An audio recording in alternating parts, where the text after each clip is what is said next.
When is the only time in your life that you will be settled? Implantation? No, you're just moving through mom's womb at implantation. That's you reside. When you die, when you're last. Explain it. Explain that to me. What do you mean by that? I ask you when would be the moment you're actually settled, but what do you mean when you die? Well, I mean when you take your last breath, when your last expiration happens, and there's no longer breath in the body, the vehicle, then you can't move anymore. So I guess that would be settled. I'm gonna look up the word settle. Yeah, that's exactly what I was thinking now that you asked me the question. I'm just gonna look it up because one of the biggest words, I mean, even in all the court cases and everything, it's always about settlement. Settle. Yeah, that's true. Everything is about settling or settlement. So I want to see what settle means.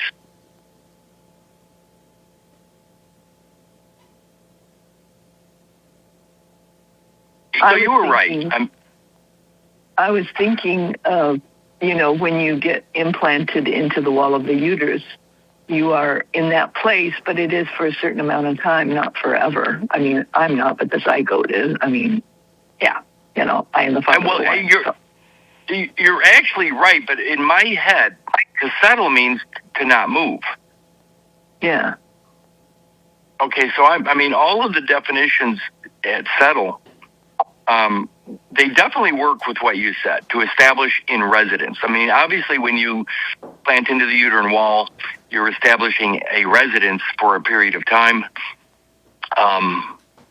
Number one says to place so as to stay. To place so as to stay. That right there is what I had in my head. And the only place so as to stay. Okay, so now I have to look up stay.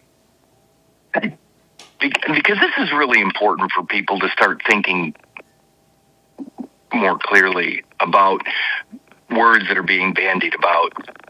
Let's see, stay. Oh, look at that. A stay is a large, strong rope. There's your umbilical cord. A large, strong rope, usually of wire, used to support a mast. A stay is a large, strong rope, usually of wire, used to support a mast.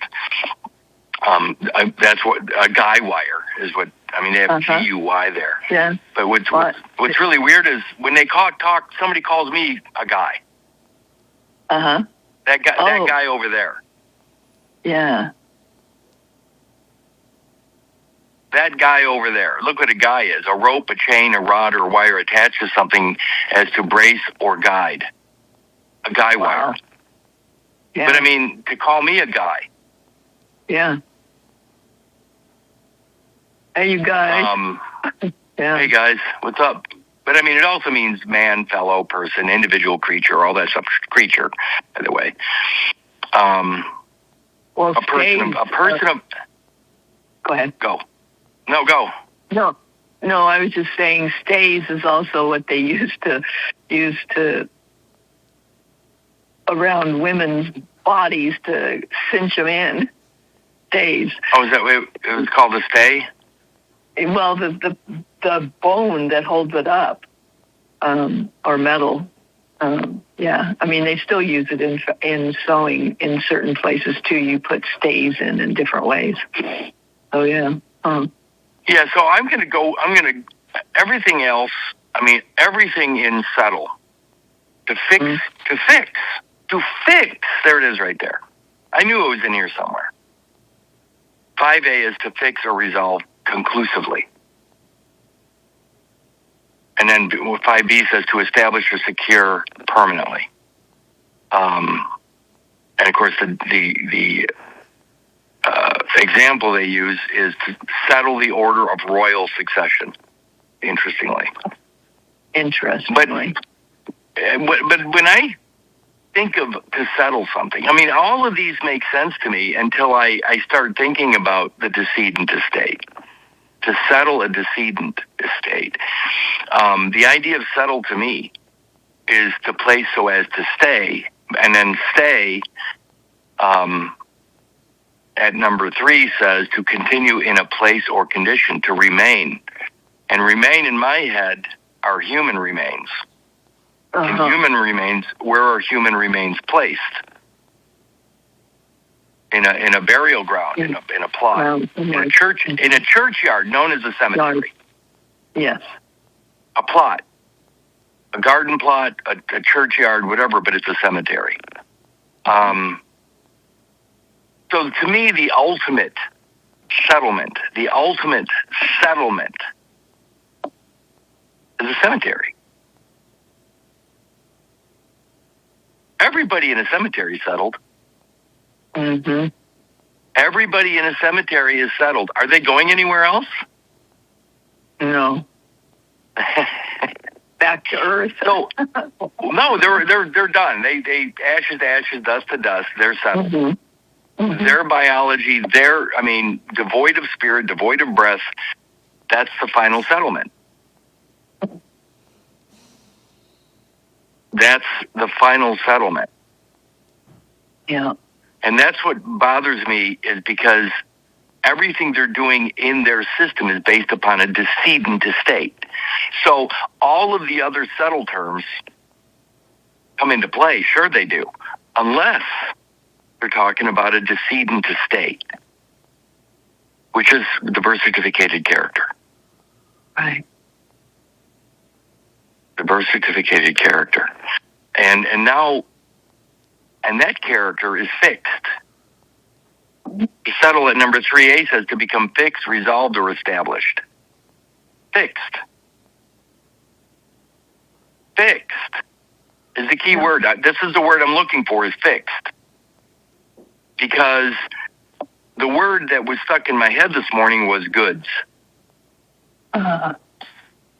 That was and not personal effects, but goods.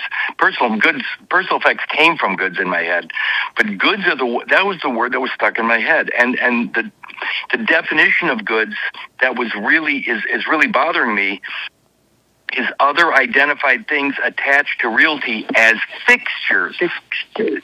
Yeah. Fixtures. Other identified things attached to realty as fixtures. Realty as fixtures. Goods. Yeah. So I kind of want to bust out your Black's Law and just go to goods.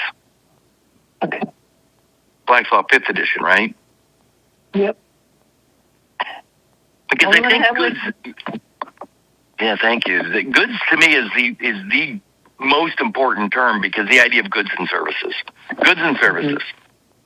Yeah. And then, before we even go into goods, look at how many definitions have the word good.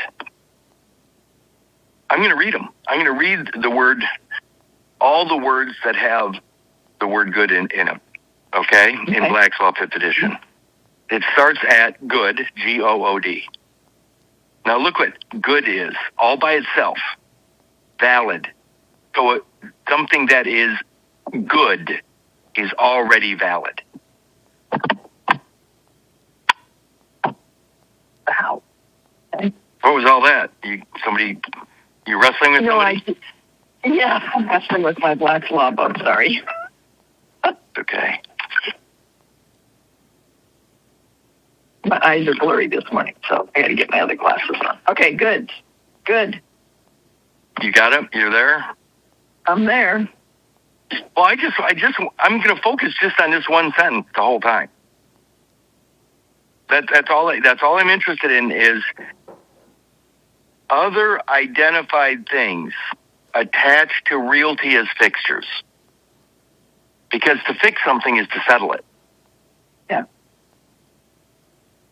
But the very first definition in Black's Law on page 623 with the word good in it is the word good.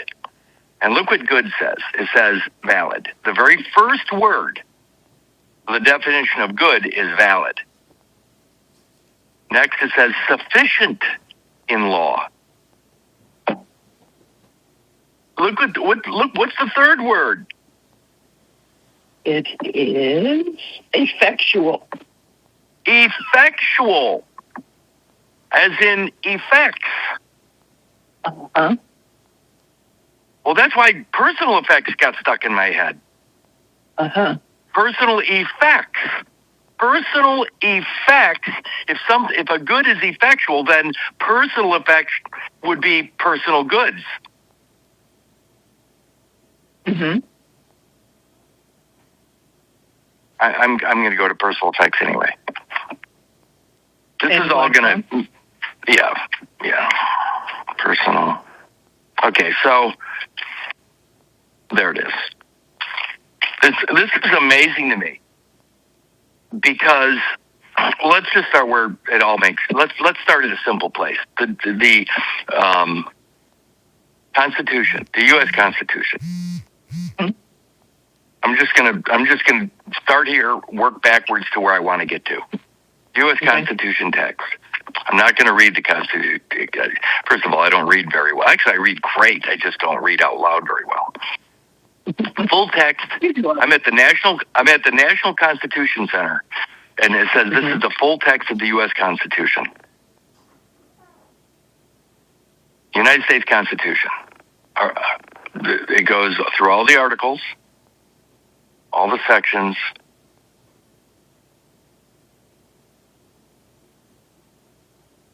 And then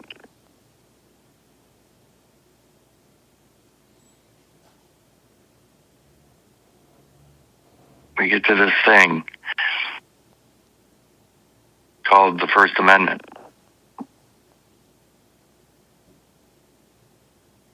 The Second Amendment. The Third Amendment. And the Fourth Amendment. And this is where I want to go. The Fourth Amendment to the United States Constitution. Now, the United States Constitution, Linda, is a corporate government constitution. It's for corporate government, the governing of corporate entities. The governing of corporate entities. Not the government of a living man. The U.S. Constitution is the government of corporate entities. So when I hear somebody say the Constitution, and they're referring to the Constitution as if it applies to them. Yes, I know people do it a lot. I know. The Constitution this, the Constitution that. Well, my Constitution's mind, body, and spirit. So the Constitution, if they're speaking about a corporate piece of paper from 1789, that piece of paper for that government is not the same as the government upon my own shoulders. Right. It's not the same. And by the way, the government on my own shoulders is foreign to every other government in the world. Yeah. If I'm a self-governing entity, then the government on my shoulders is a foreign government to every other government, Linda. Mm-hmm. As a living man. As a living man. And mine is foreign to every other person. Every living being that is self-governing. A self-governing living being. Their government begins at the moment of creation, fertilization, and ends with their last breath. Mm-hmm. And if you're self-governing, then this Constitution is not for you until you get to the amendments. Correct. The amendments, the bill, it's called the Bill of Rights, but the Bill of Rights is to protect the living from the corporate government. From the corporate government. So you get to the Fourth Amendment, and it says the right of the people. Boom. All the people I know that call themselves the people, or a people, or use the word people, don't understand that corporate entities are not people individually. Right. It says the right of the people to be secure in their persons, houses, papers. What's the next word? And effects. And effects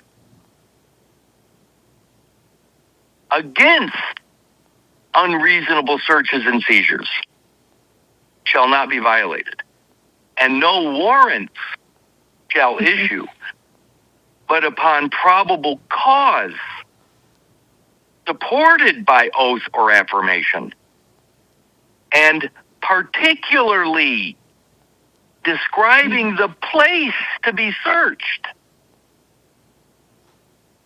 The place. The place. The And the particular persons and the persons or things to be seized. So it requires a probable cause, but it says right off the bat the right of the people. place. It doesn't say the right of birth certificated citizens. Ships. It doesn't say the right of corporate franchises. It doesn't say the right of 14th Amendment citizenships. But it goes on to say what? Well, I'm stuck at warrants. If a birth certificate is a land warrant, is the probable cause that it was left behind? The extra embryonic was left behind? Is there probable cause? Well, okay. That's a great question, but I think you got on. You said something, but you didn't go to the right place. Okay. What did you call it? What did you call it? A land warrant. Well, if it's a land warrant, then find in the Fourth Amendment where that would apply. Okay, got it. It doesn't. Yeah. It does, but I want you to find it. Effects. I'm not going to answer it. You're going to find it. It's so obvious. Just read through it out loud, and you're going to stop right on it. Just read the whole damn thing right now. The right of the people to be secure in their persons, houses, papers, and effects. Okay. What is the effect that we know of? The extra embryonic material. No, it's not. What is the effect? The extra embryonic is the first cause. The house. The effect is No. What is the effect? The accretion. The accretion. Mm-hmm. Yeah. And what is the accretion? The mother's part of the placenta. Use the word. Use the word you just used. The warrant? It's a warrant, but what kind of a warrant? A land warrant. Got it. So the accretion is the land. Yeah. So if you're saying the birth certificate is a land warrant, well, I'm not disagreeing because it is. Mm-hmm. And the accretion is the land, and the accretion is the land. Mm-hmm.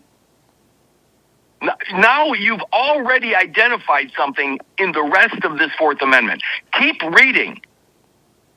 Against unreasonable searches and seizures shall not be violated, and no warrant shall issue but upon probable cause, supported by an oath or affirmation,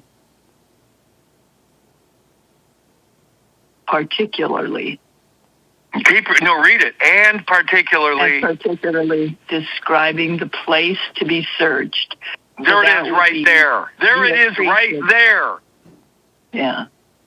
That's the place. Yeah. It's the accretion. Got it. It's the accretion. They're searching the land. They're on what grounds? On what grounds? Yeah. Those are the grounds. Those are the premises. Those are the premises. FDR in 1933, March 4th, in his first inaugural address, created a consecrated nation, consecrated ground, holy ground. And that's the accretion. Those are the effects. And that's where they're searching. And what's the holy ground? What's the consecrated ground is also a churchyard. Yes. And a churchyard's a cemetery. Yes. And a cemetery is where you put human remains after somebody dies. Where they're settled. Well, yeah. Well, who died? Yeah, whose biology settled on that ground? Mine, if it's yours. Mine. The extra embryonic material is still there. It's still stuck to it. The fetal part of the placenta is your biology, your dead body on that accretion.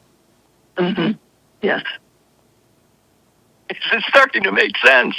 Yes. You can see it. I know you can see it. I see it, and I actually had the sense of it. I just didn't have the full sight, so I see it totally. Yes. You also had me pressuring you. Yes. Well, that's okay. That's good. No, it is. Okay, but I mean, this is. I just realized this thing just turned into something. No, this Fourth Amendment just turned into something just now for me. Okay. It's everything. Yeah. The Fourth Amendment is for it's for living people. Mm-hmm. It's for living people that have not abandoned their life. They haven't volunteered it away. They haven't donated themselves. They haven't sacrificed themselves. Look at God, this is amazing. So my body, when the fetal-maternal placenta comes out, it has my biology on mom's ground. My avulsed, AVULSED, my avulsed fetal biology on mom's accretion, ACCRETION, avulsion accretion. The placenta is an avulsion accretion. Fetal-maternal avulsion accretion. It has my biology, which is a cause or a first-in-time cause that gives rise to mom's maternal effects, which is the ground underneath me. The right-of-way. Which I have a right-of-way over. The birth certificate is a land warrant. It's a deed to a piece of ground. It's a land warrant. But it says no warrant shall issue, but upon probable cause. So the birth certificate doesn't even come into play, Linda, ever until you claim a birth date. Yeah. Wow. Now there's probable cause. Hell, you just confessed.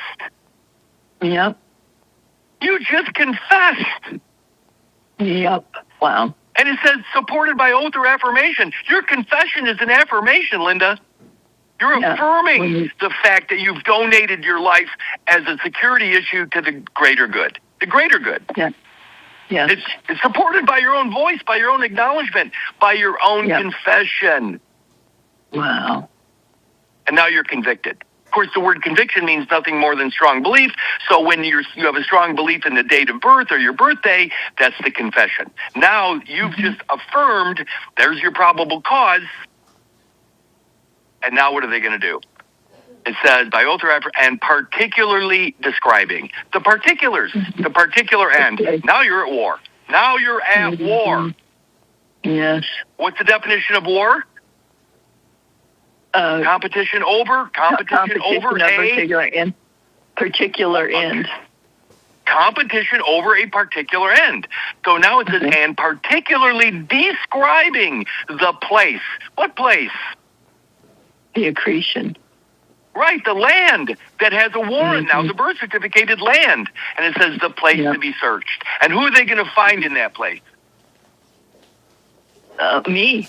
If I they're going to find DNA evidence of you. Yes. Yep. And it says, and the persons or things things to be seized. So that DNA is the thing to be seized. It says, and the persons or things to be seized.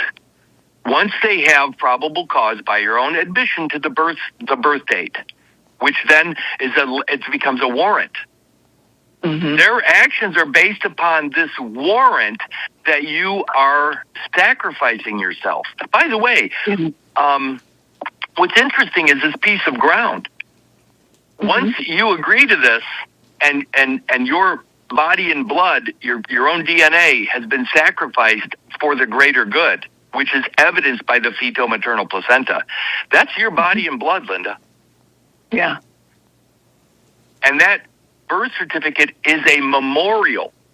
It memorializes your sacrifice. Yeah. And then now it evidences the sacrifice for the greater good.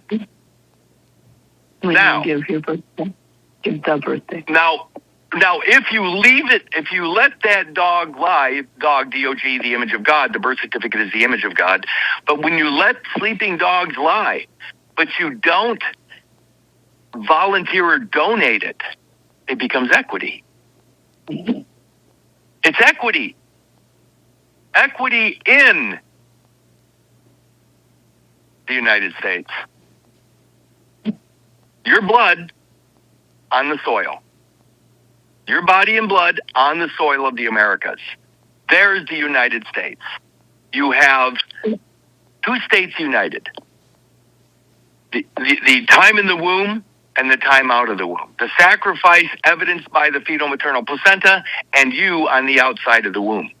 Those 2 states are united, and that deposition evidences equity unless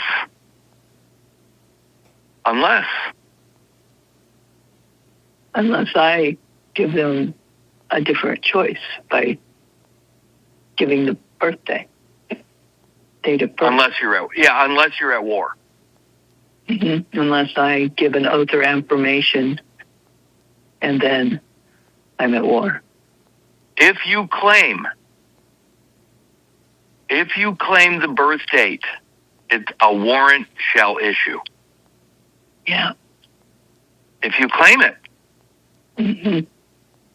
And now you have confessed, which is your affirmation, supported by oath or affirmation, and now there's probable cause, and they're going to pursue you. Right. The particular place. They're going to search the particular place, which is the on what grounds? The accretion. Wow. And they're going to find evidence that you were there, trying to undermine or, steal. But what's really interesting is we might just be stuck on this Fourth Amendment, but we are going to go back to goods, and we are going to see personal effects, because it says right here, the right of the people to be secure in their persons, houses, papers, and effects. The right of the people, Linda. First of all, people are not corporate entities. So if I'm one of the people as a living man, the only way I can be living today is if my life began at fertilization. Correct. It's the only way possible. So otherwise I'm going to be considered a decedent, and now I don't have any rights. Dead bodies and ghosts do not have rights. Yeah. So I have to be alive. I have to be living. I have to be a liver. I'm not even joking. I have to be a liver, L-I-V-E-R, in order to be one of the people.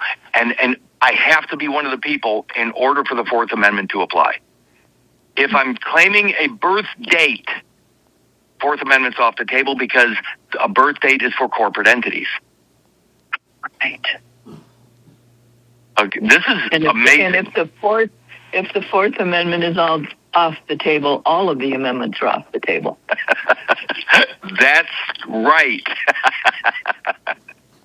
And then, so look at this. The Fifth Amendment, I'm not going to go into it, but it says no person shall be held to answer for a capital or otherwise infamous crime. Well, look it up here in the Fourth Amendment. It says the right of the people to be secure in their persons. In their persons. Persons. So, but you have to be a living man or woman to be a people, part of the people. Yes. And then a person, no person shall be held to answer for a capital. So look at, it's amazing to me that right of the Fourth Amendment is speaking of living, the right of the people. Yes.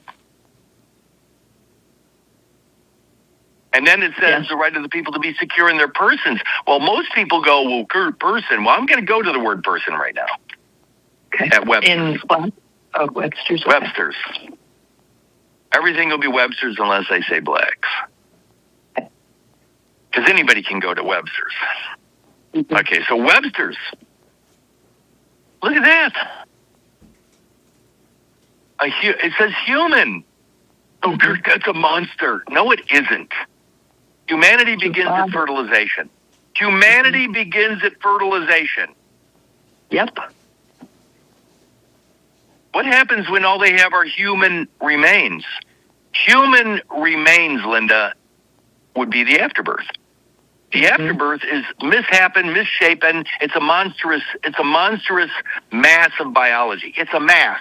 The masses. It's a mass. It's a Christ mass. It is Christmas.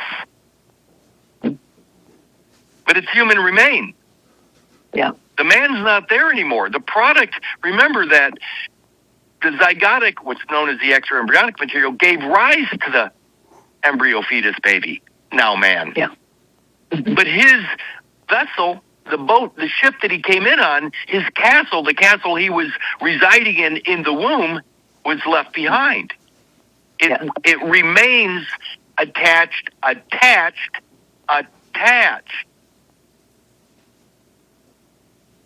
As a fixture. Fixed. To realty. The accretion. And that realty is the accretion, the land, which gives rise to the land warrant, which is the birth certificate. I know this is confusing to people, but first let's go back to person, because people think they know what person is. Look what 4A says, or 4B, the body of a human being. Mm-hmm. I'm using it now. Yep. My biology is my person. Mm-hmm. But when does my biology get created? At fertilization. At fertilization. It's not created outside the womb. The body I have today was created the moment of fertilization. Mm-hmm. Yep. The DNA that I'm using today, the 46 chromosomes I'm using today, is the same body that was created back at the moment of fertilization, even though that's one cell and I'm a multi-trillion cell constituency. Yes. So look at this. It says the right of the people to be secure in their persons. That's my body. But my body begins at fertilization. Yes. And my house, the house of Kallenbach. My house, or what if my house, what was I housed in the womb? The extra embryonic material. The extra embryonic material. That was my house. Yes. But where did what if you had to give a name to my house, Linda, the monozygotic maritime monarchy is a product of dad's 23 chromosomes and mom's 23 chromosomes. But to legitimize it in the world as we know it, what name has to be attached to that divine house? Kallenbach. In my case, Kallenbach. Mm-hmm. My dad's name, my dad's trade name, my dad's surname. In order to legitimize my house, it would be called Kallenbach. Your bloodline. Your bloodline. The bloodline of my father. Mm-hmm. The sanguinity of my father legitimizes my house, and that's Kallenbach. So look what the Fourth Amendment says now. The right of the people to be secure in their persons, that's my biology, but my biology began at fertilization with the single-cell zygote as a product of mom and dad's divinity. Mm-hmm. And it says houses. In my case, that would be the house of Kallenbach and the house of Pappas. But they're using the word people to be plural. So they're talking about the houses of the people. Mm-hmm. That's why I think Malachite. Mm-hmm. Right, but I think that when they say of the people, I think that they're using people in the plurality. So houses, it just covers the people's houses, plural, not just. I mean, the houses that I have or came from, being the house of Pappas and house of Kallenbach. But houses, Mhm. the house. Now, the house to me is still biological, but if it has a title or a name, in my case, it would be the name of my father, legitimizing my house. Which would be Kallenbach. Papers. What is that? It's exactly what it says. Papers. Whatever. Anything that you have, whatever you've written, anything that you have produced or your lineage has produced. In the kingdom. Absolutely. In my monarchy, everything that belonged to the monarchy are the monarchy's papers. Mm-hmm. My papers, not somebody else's papers, not somebody else's forms, FORMS, not somebody else's narrative, not somebody else's story, but mine. My story is my papers and effects. And again, if you understand there's a cause leading to an effect, when I'm created at fertilization,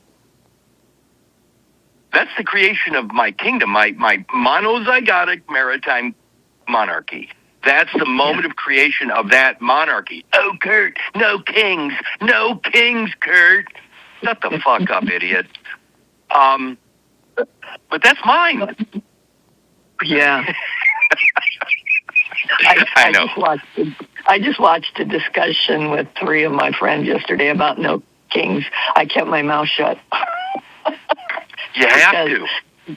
There was no point in.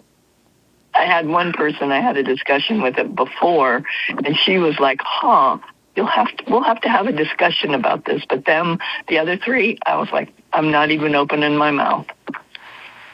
Let me see if I can find something here. So in this Fourth Amendment. Wait, before we go there, before we go there. Okay. I posted a quote earlier today at the Sojourner, at my personal Sojourner thread. And it's a quote from Thomas Jefferson. And here's what it says. I never considered a difference of opinion in politics, in religion, in philosophy. I never considered a difference of opinion in politics, in religion, in philosophy as cause for withdrawing from a friend. Mm-hmm. In other words, I don't give a shit what my actual friends believe. Mm-hmm. Mm-hmm. They're my friend. I don't care. I don't care if they're right or wrong. It doesn't matter. They don't have to agree with me. Mm-hmm. And that's a true friend. They get a pass. They get a pass. My true friends get a pass. Okay, I'm sorry. I just wanted to point that out because you were talking about being with some people yesterday that obviously didn't have any clue what's going on. No. By siding with the no kings. They're still your friends. Yeah. Yeah. It saddens my heart, but I still love them. Yeah. Back to person real quick. Okay, yeah, go. Okay. Well, I'm just saying that the first part of this Fourth Amendment is saying the right of the people to be secure in their persons, houses, papers, and effects against unreasonable searches and seizures shall not be violated. When if I give a birth date, I am violating that. Because I'm acknowledging the warrant, the land warrant, right? Yes, and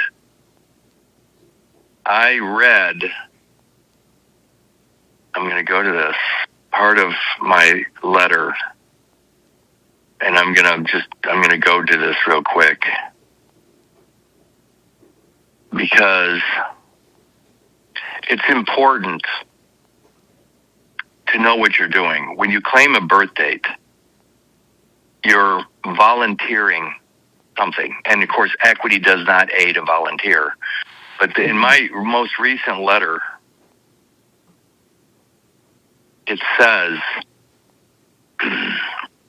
admitting to an arbitrarily fixed, we're right back to the word fixed, admitting to an arbitrarily fixed, frozen in time, biometric cut member, minor account, faith-based denomination, secured by the transgression, deposition, and execution of one's fetal amnion lamb is tantamount to suicide, considered a sin by the church, a felony by legal scholars, and treason by every historically altered, bilocated, demised sovereign. So when you're confessing to the birth date, that even the church, it's suicide. You're executing yourself. You're killing yourself. It's self-destruction, because you can't be whole by claiming that legal fiction. It's self-destruction, which is known as suicide. And again, that suicide is considered a sin by the church, a felony by legal scholars, and treason by sovereigns. So when you do that, the Fourth Amendment is clear. It says it's unreasonable searches and seizures shall not be violated, and no warrant shall issue, but upon probable cause. Well, you just confessed. Mm-hmm. You just affirmed it with your own voice. You've just acknowledged that you're the enemy. Mm-hmm. It's a felony. Mm-hmm. At least it's a sin by the church, and it's treason by your own sovereignty. Mm-hmm. You just killed yourself.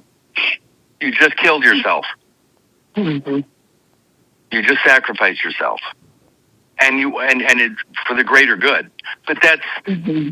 Again, it doesn't matter why you did it. You did it.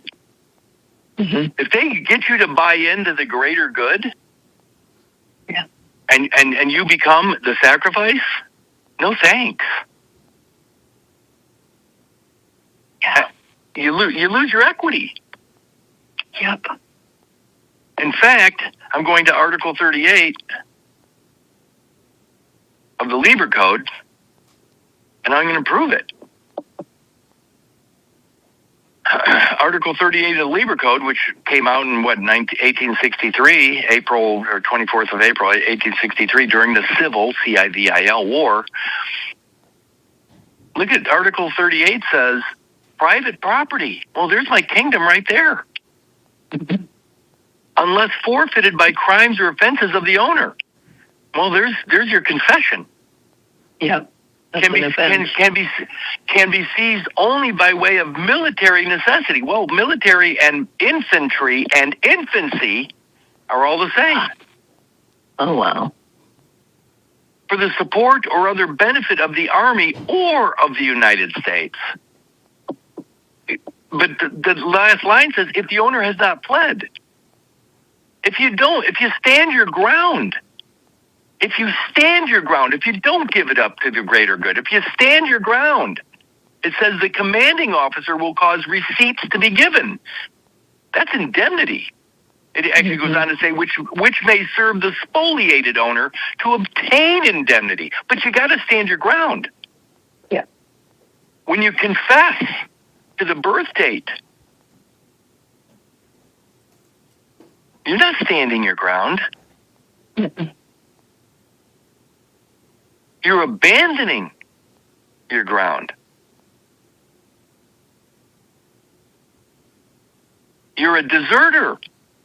You're deserting that ground, that land. You've deserted.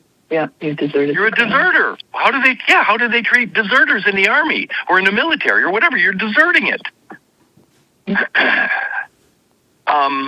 I can't. I'm seeing so much in the Fourth Amendment right now. Look what it says: the right of the people to be secure. Secure. That's equity, Linda. Wow. Look at that. The right of the people to be secure. So if I have equity, I'm secure. If I don't stand my ground, I lose my equity and I'm not secure.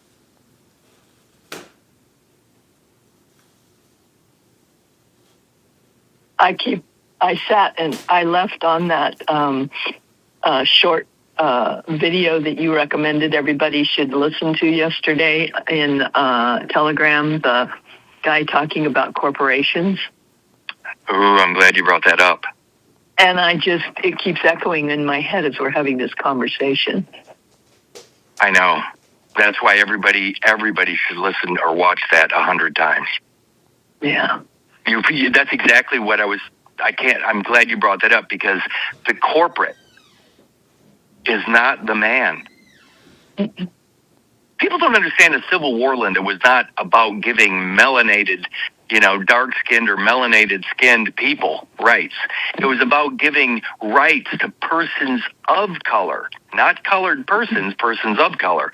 And persons of color are corporations. So the only thing the Civil War was doing was to give rights, equal rights to corporations. Now, persons of color have equal rights. It is not about what you were told. Mm-hmm. Persons of color and colored persons could be used interchangeably. But in this case, persons of color are corporations, corporate entities. And that short video clip was basically saying the corporations are subject to something else. Our whim. Whereas a what?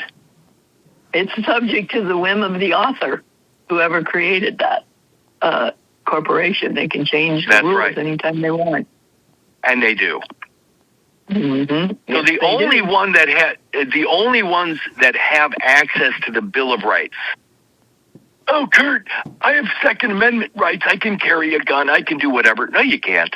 If you're claiming a birth date, corporations don't have the Bill of Rights protections. The Bill of Rights is protecting the living man from the corporate government. Yes. There are no Second Amendment rights for birth certificated persons. People don't get this shit, Linda. I know. For a corporate entity, for a corporate birth certificated character, the Second Amendment is a privilege. Hell, you have to go register your weapon. You have to register if you're acting through the corporate entity. But if you're a living man, you don't need that. I mean, that shit don't apply to you. Well, and that particular video reinforces what you keep saying, that living men's protection is at the federal level. And he says there's very few laws about corporations. It's all at the state, not at the federal. And what's the definition of small f federal? Man's covenant with God. And when does that begin? Fertilization. And there it is. It's all right there, Linda. Mm-hmm. So this is sticking in my head, so I don't know if it's valid, if we need to go anywhere with it, or just tell me to shut up. But I looked up settle in etymology online. Yeah. And it says the same thing, become fixed, set or fixed, stable or permanent, seat in a place. But at the end of that first paragraph, it says compare German Siedlung, Siedlung.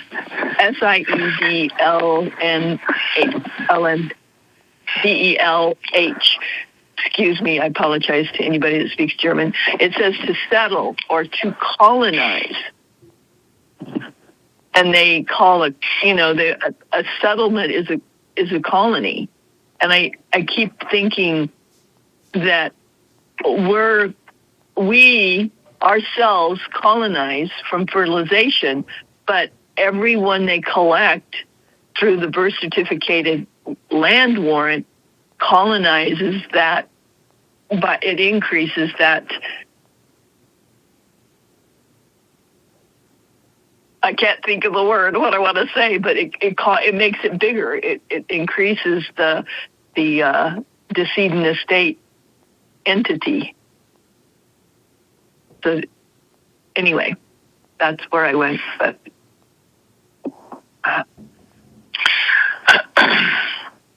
well, I'm there now. It says to become set or fixed, stable or permanent, and then semicolon, seat, SEAT, comma, place. Place in a seat. Place in a seat. What's another word for seat? Uh, The place. Remember, the Fourth Amendment. The Fourth Amendment says describe and particularly describing the place hmm. to be searched. Take a seat, Linda.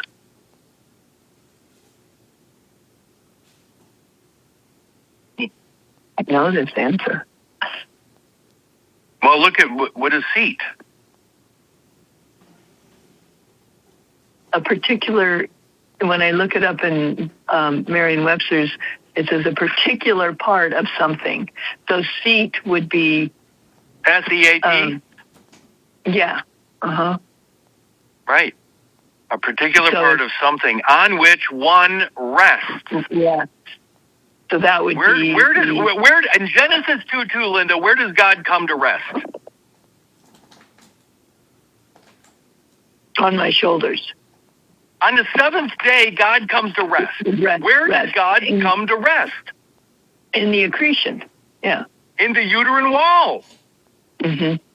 Yeah. In the uterine wall. So Genesis 2:2, it says the particular part of something on which one rests. One. What is the one they're speaking of in 1C at seat? The one. Who's the one? What's the one? I am the one. The monozygotic maritime monarchy. Yes. So the first day of creation, the zygote's created. It's the monozygotic maritime monarchy. It's in the waters of mother. It's in the waters. It's in the heavens. Right. And for the first 7 days, it's floating in space. It's not attached to anything. Correct. And then it comes to rest. What comes to rest? One comes to rest. Yes. Not 5, not 2, not 3, not me and my shadow. One. And the one is the entirety of your monozygotic maritime monarchy. The one. The one. Mm-hmm. And where does it come to rest? And the accretion of the mother's womb. The uterine wall. Mm-hmm.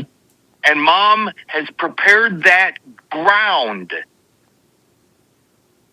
for you to come and sit. Yes. For you to come and sit. Mom prepared that ground. Yes. And I'm going to go to a word right now.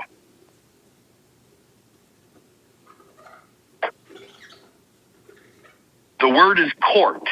C-O-U-R-T. Yep. Ready? Yep. Court. The person and suit of the sovereign.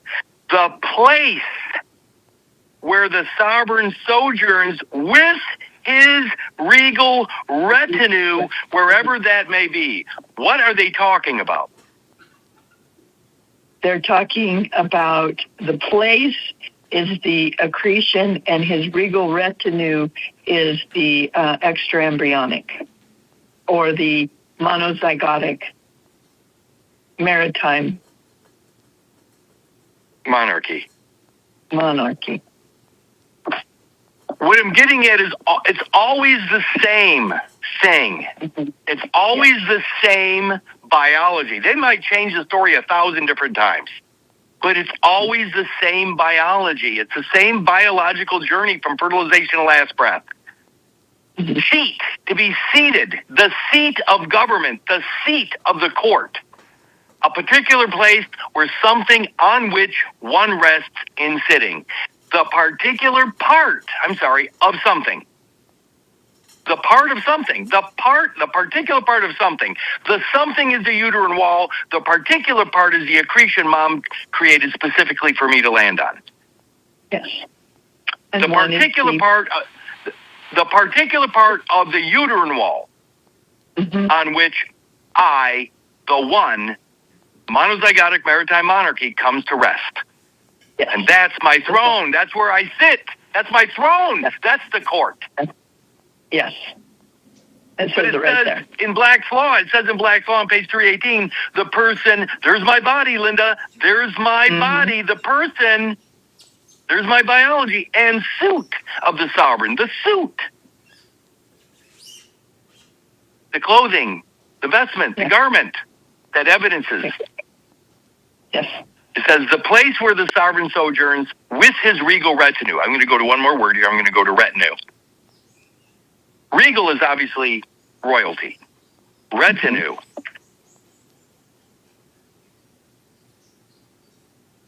The Fourth Amendment's amazing all by itself, and all we're doing is we're giving up our rights the moment we claim the birth date. Yeah. It's so obvious. And by the way, around the world, the Bill of Rights it matters here, Linda. It matters here, but reality matters everywhere. Yes. Reality matters everywhere. So the Bill of Rights is aligned with reality, is aligned with nature. So again, we're right back to Cruden versus Neal. Yeah. The Bill of Rights isn't even as good as Cruden versus Neal, where every man's independent of all laws except those prescribed by nature. Yeah. Retinue, Webster's. Are you there? Yep. Look at that. Retinue, a group of retainers. What do they call an attorney that has been paid in advance? They are on Retainer. a retainer. Mm-hmm. So you have a legal counsel on retainer at your beck and call, as long as you're paying him. Yes. But look at attendant. A group of retainers or attendant.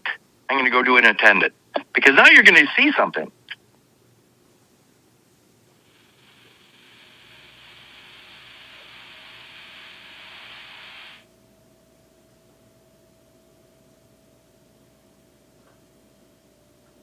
Yeah, right now my mind is 25 minutes ahead of us.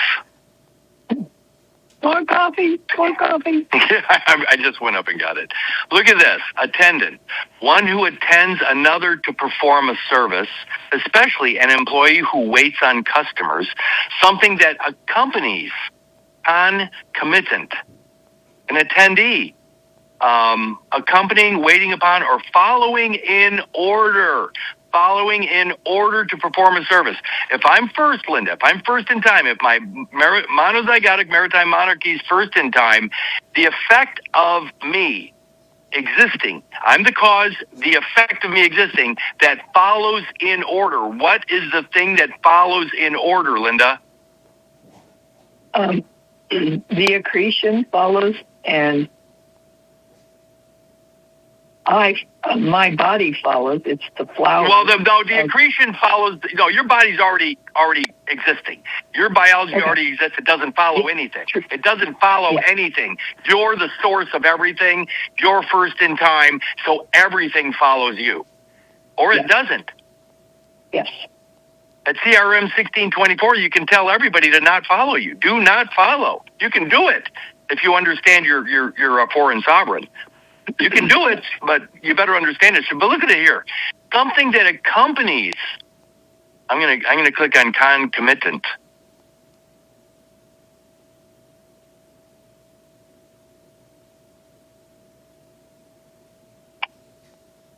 Look at this. Concomitant.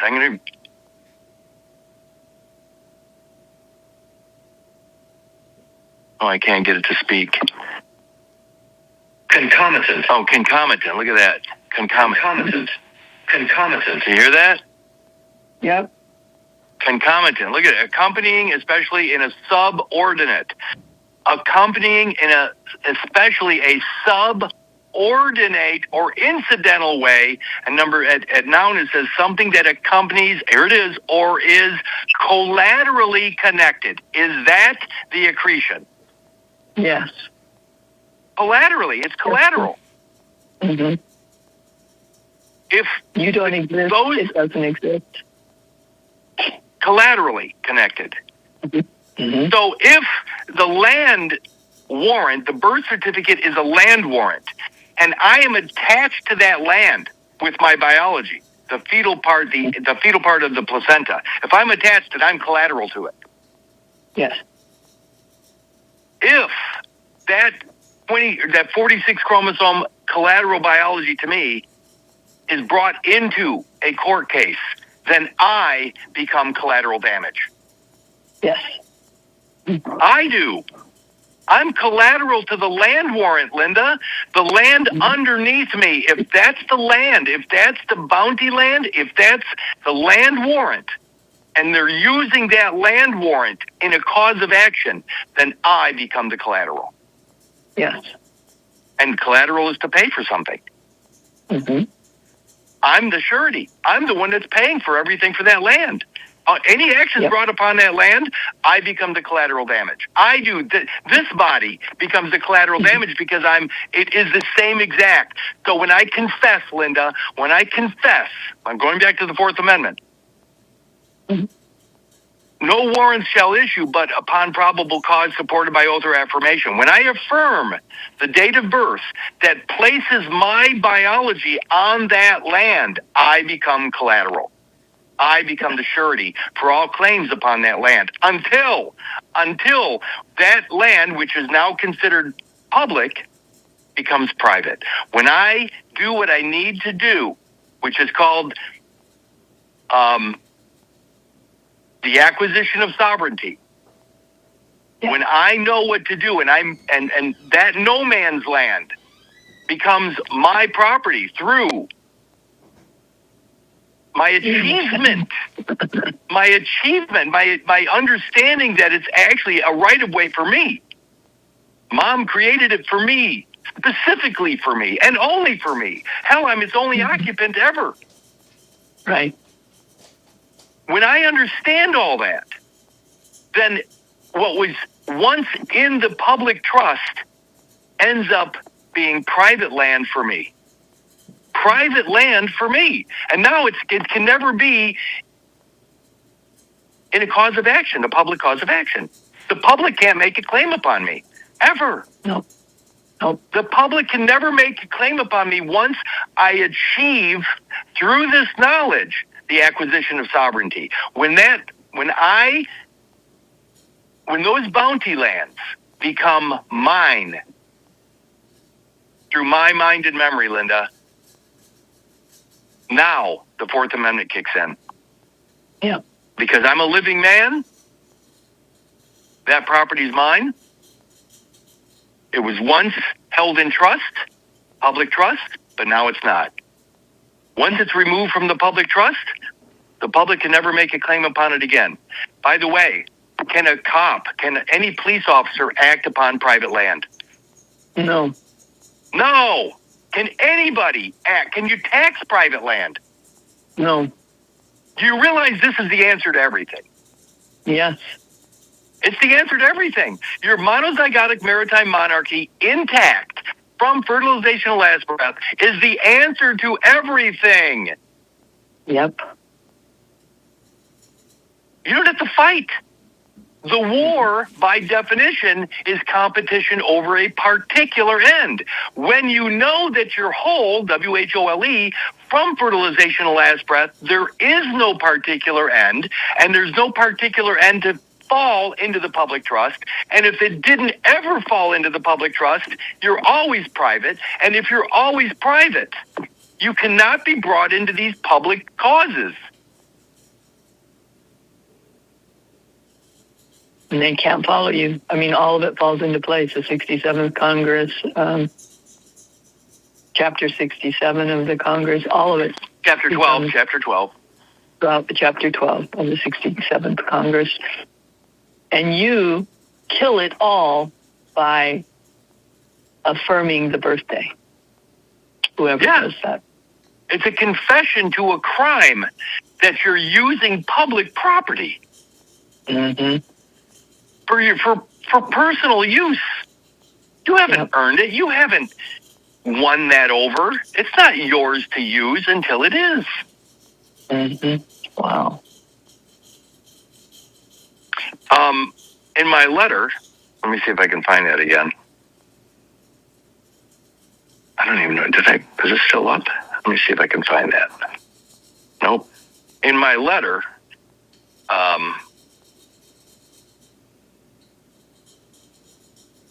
there it is. First page or second page? There it is. It's the first page, first paragraph, or second paragraph, where I've written, I, for one, have recently remastered my line of succession to the original 46 chromosome monozygotic maritime monarchy. Said mindful achievement has also resulted in the personal conquest of presumably lost, misplaced, or abandoned property. There's that land, Linda. Mm-hmm. i.e., an extraterritorial seabed nativity. The seabed is the accretion. Mm-hmm. An extraterritorial seabed nativity, ancestral homeland, bounty land, biogeographic island relict, sandbank found in mom's maritime environment, i.e. womb. There it is. That's it. But I use the word achievement. Well, let's go to achievement real quick. Okay. Because this is where people start to understand, achievement.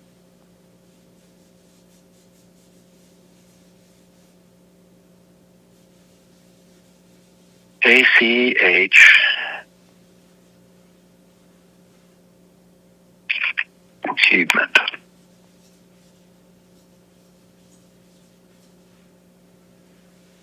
Look, this is beautiful. Look at this. Are you at achievement? Yes. Mm-hmm. Okay, this is fun. I'm already smiling. Okay, so look at there's only 3 of them, right? Mm-hmm.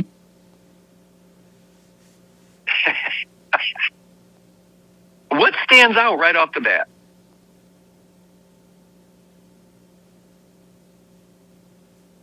What's the one word that should jump out into your brain? Remember, this is a land warrant. A land warrant. So what's another word for a land warrant? Something? It's right there. No, it's right there. Look at it. Look at all the words there. There's only about 30 of them. A deed. Mm-hmm. A deed. A heroic deed.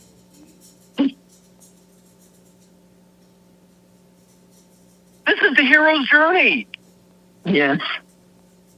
To find yourself, to find your kingdom again. This is a heroic deed. An achievement is a heroic deed. And the deed is the land warrant. It is actually the bounty land that you get back when you're of sound mind and memory. Yeah. It's a heroic deed. How many people even know this shit exists? None. Very few. I'm the hero in my own life. Yep. I'm the hero in my own life. Yep. And that deed? I am too. Mm-hmm. Yes, you are. And that deed is the effects. The deed is to the effects. The effects are the accretion, and that accretion evidences the land underneath your castle, and the land warrant is that deed or birth certificate, and it's yours. It evidences the bounty, or the bounty, God's bounty, the bounty land. But you don't get it. It's in the public trust, Linda. Mm-hmm. Until you win it back. Until your heroic journey gets you there. Until a result gained by effort. By lots of effort. Mm-hmm. It says it's an accomplishment. And what's an accomplishment? Yeah. It becomes what is accomplishment? What is accomplishment? It says the act or fact of accomplishing something. Completion. Look at this. 3A says a quality. or ability equipping one for society. Finally. Wow. I'm equipped for society. I'm actually acceptable. I have all the money I need. I have the name I need, the legitimacy I need, and now I'm accepted into society. Wow. That's quite an accomplishment. Yes, it is. Yes, it is. But nobody else is even talking about this. I think everything anybody else is doing is a complete waste of time, Linda. Yeah. Complete waste of time. I have rights. No, you don't. Rights are associated with property. You have no property, you have no rights. Hell, even the common law does not recognize absolute ownership, which includes your own biology. So if you're not the owner of your own body, then your body's part of the public trust. Anybody can bring a cause of action against you because your DNA, your id entity, identity, your id entity, your fetal entity, your fetal biology, which is left behind on that land, on that ground, that fetal biology, that id, Freud's id, ego, superego, the id is the infant. The id entity. Hell, they're talking about digital id entities now. Digital fetal entities. Oh, Kurt, that's not what it means. Well, good luck with your life. I'm telling you right now that we're the only people talking about this, Linda, anywhere in the world. I know.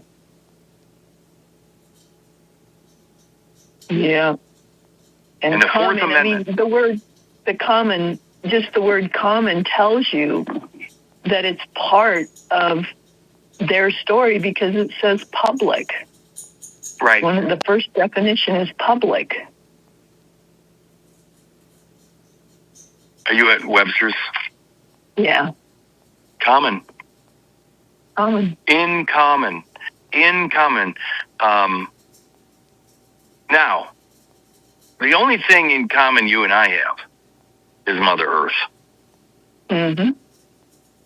And the fact that it exists because of fertilization. Right. We have fertilization, the event, in common. Not fertilization itself, right? The event of fertilization happened to both of us, evidenced by the fact that we're sitting here talking to each other. And common, the very first definition at A says of or relating to a community at large. At large.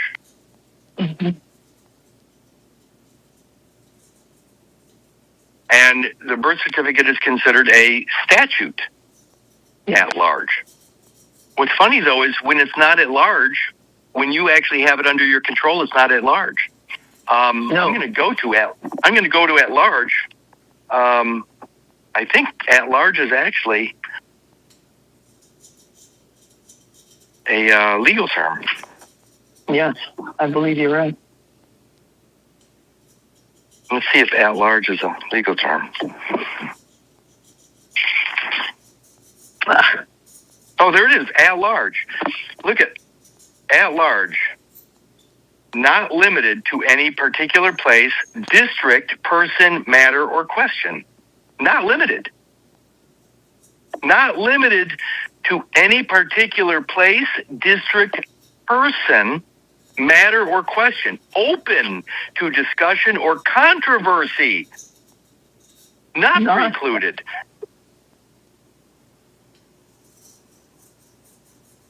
It says free, unrestricted, not under corporal control, as a ferocious animal. So free from restraint as to be liable to do mischief. Your dog is off the leash. Your body is off the leash. It's going to be treated as an animal because you're not self-governing. If you're self-governing, you don't have a wild animal. Your body isn't the wild animal. But if you're not self-governing, Linda, your body is going to be seen as a dog off the leash, which is going to be at large. Now it's part of the public. It's in the public. It's roaming around in the public for the dog catchers to catch.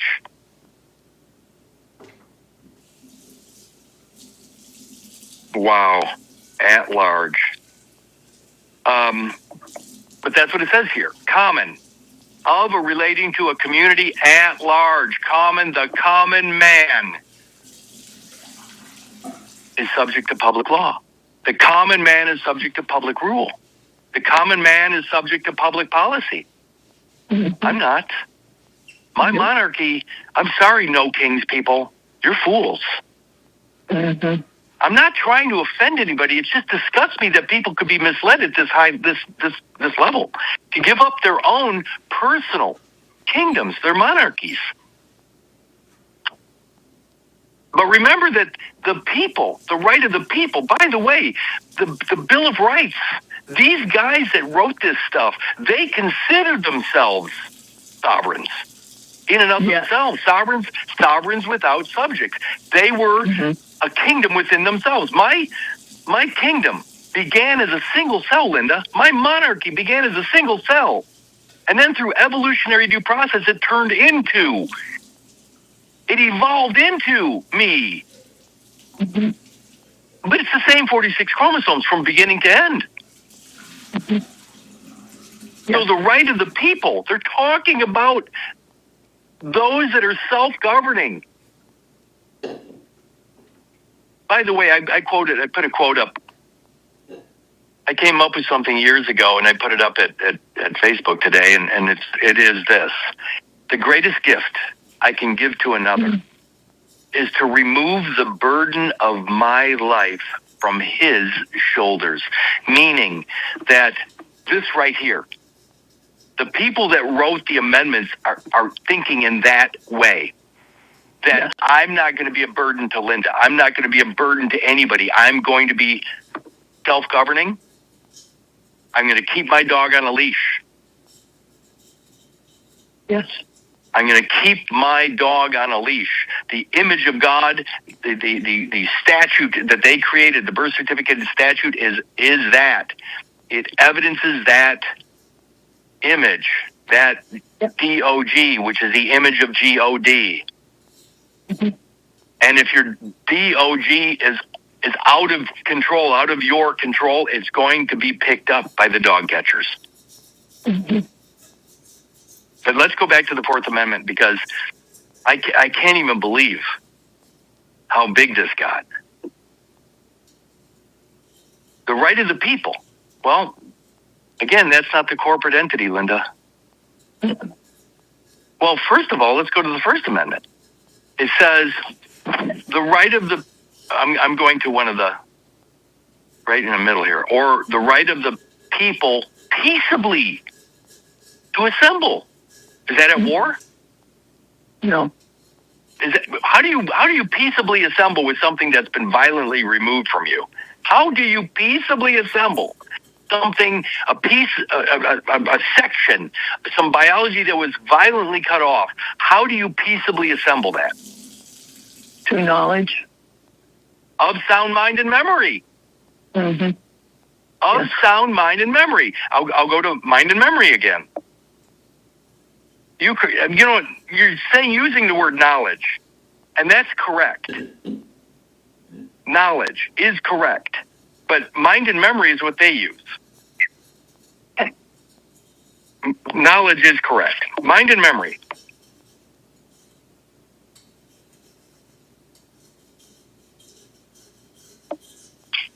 Page 897, Black's Law. A phrase applied to testators denoting the possession of mental capacity to make a will. To make a will. In other words, one ought to be capable of making his will with the understanding of the nature of the business in which he is engaged, a recollection of the property he means to dispose of the persons who are the objects of his bounty.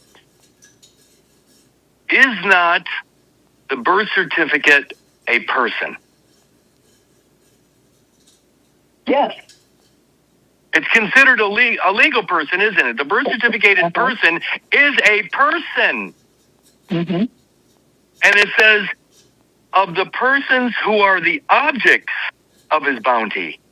Well, what person, what is the only thing, Linda, that is actually evidenced by the land warrant birth certificate deed?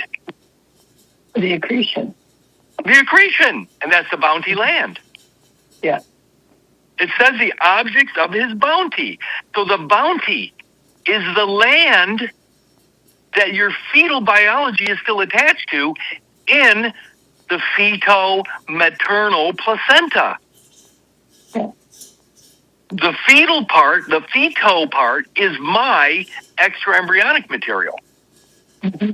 The maternal part is mom's land. Yes. My body and blood is on mom's land, the promised land. Again, Yeah. my 46 chromosome DNA is upon mom's promised land. And they created a memorial to that.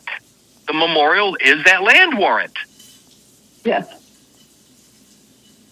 It's the bounty land.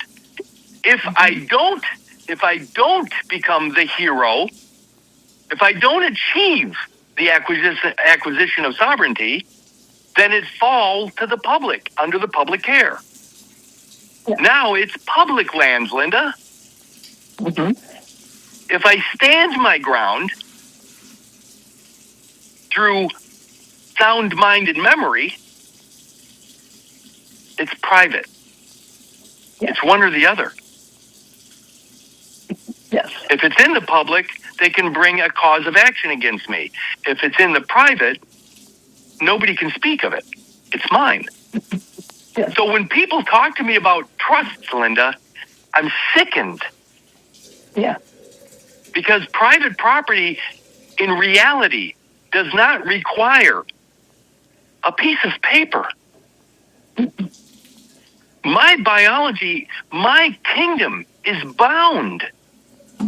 It's identified. It's limited by my 46 chromosomes. Yes. That's the limits of my monarchy, Linda. That's the limits of my monozygotic maritime monarchy, which is waterborne, land-based. Waterborne, there's your first estate, born of the water. Land-based, where God comes to rest, the uterine wall. And then I come out of mom. Yeah, waterborne, first estate. Land-based, second estate, which is the royal estate. God comes out of the heavens and lands on earth. God comes out of the heavens, lands on earth, and what is that? Harmony. Now there's harmony between heaven and earth until they clamp and cut the cord, and then what? Then people war over that particular kingdom. end. Over that particular end, but that particular end, Linda, is the kingdom. Is the kingdom. Yes. The bounty. That's the bounty. Yep. I don't have to go to war over something that's easily provable. Hell, go to any embryologist on planet Earth is going to say life begins at fertilization. And it continues through the waters of mother and then lands in the uterine wall. This is all biology, Linda. There's no disputing this. Mm-mm. If I don't land in the uterine wall, I get washed out. I'm lost at sea. But if I do land in the uterine wall, or I reside in the uterine wall for the next few months, 9 months or so, and then I come out. My kingdom is evidenced by the baby, umbilical cord, and extraembryonic material. And of course, on the extraembryonic material is attached mom's accretion, which is the bounty land. If they would have delivered me whole, W-H-O-L-E, instead of performed a partial birth abortion by clamping and cutting the cord, if they wouldn't have aborted my vessel, my kingdom would have remained intact. It would have been delivered whole. But in fact, it was never delivered, because the definition of delivery is a fetus and its membranes.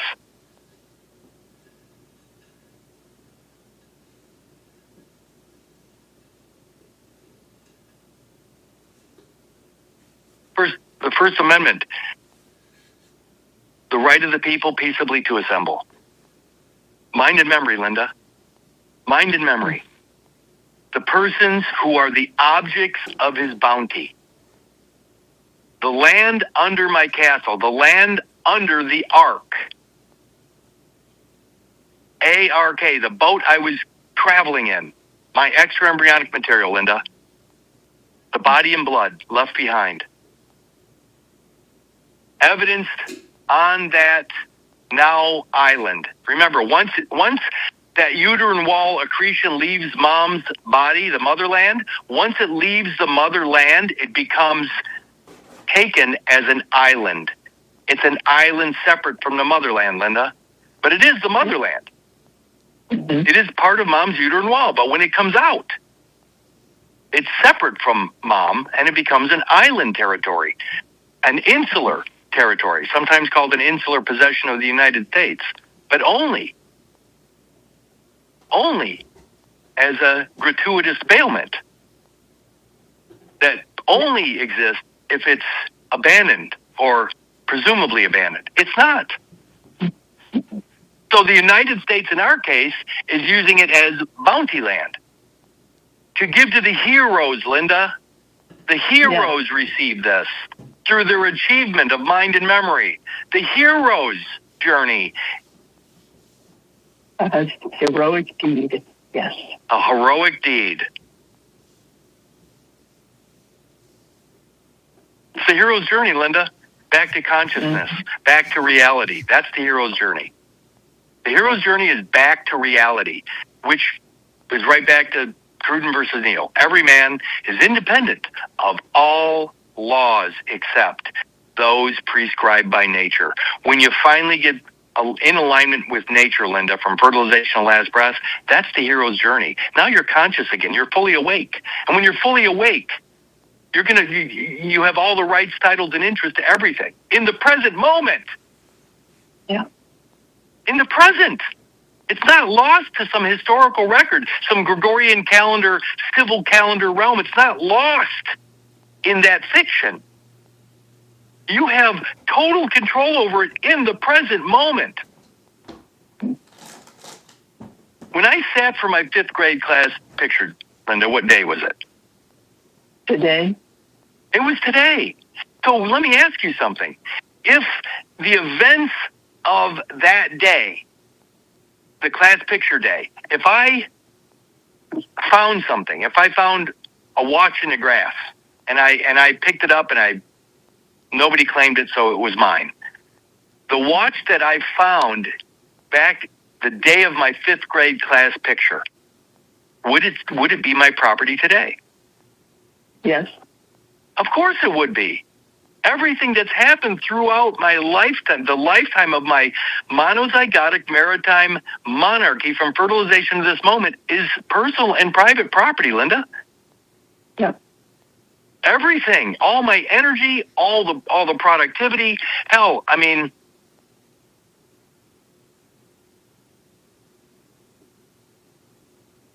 Go I away. have to do this. No, I'm just thinking. Let me do something here.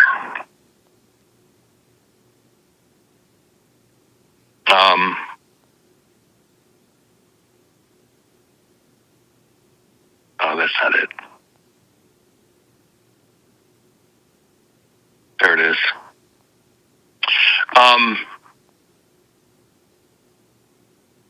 In a memoir, Linda, which was written a few years back, but it's been updated many times. There's one paragraph in here.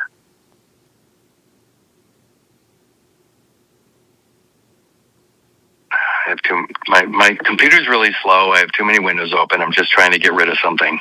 So bear with me.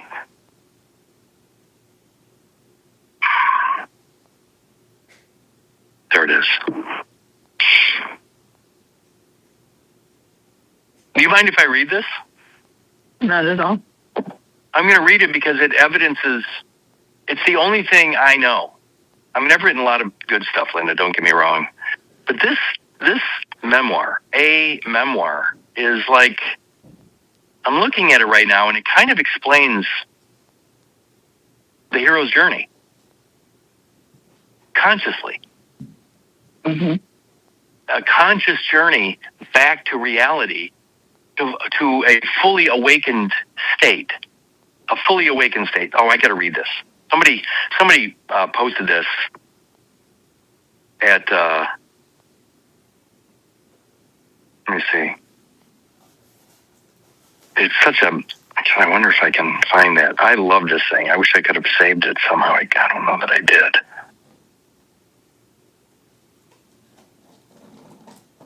Let me see if I can find it. I love this. If I can find it, it'd be beautiful.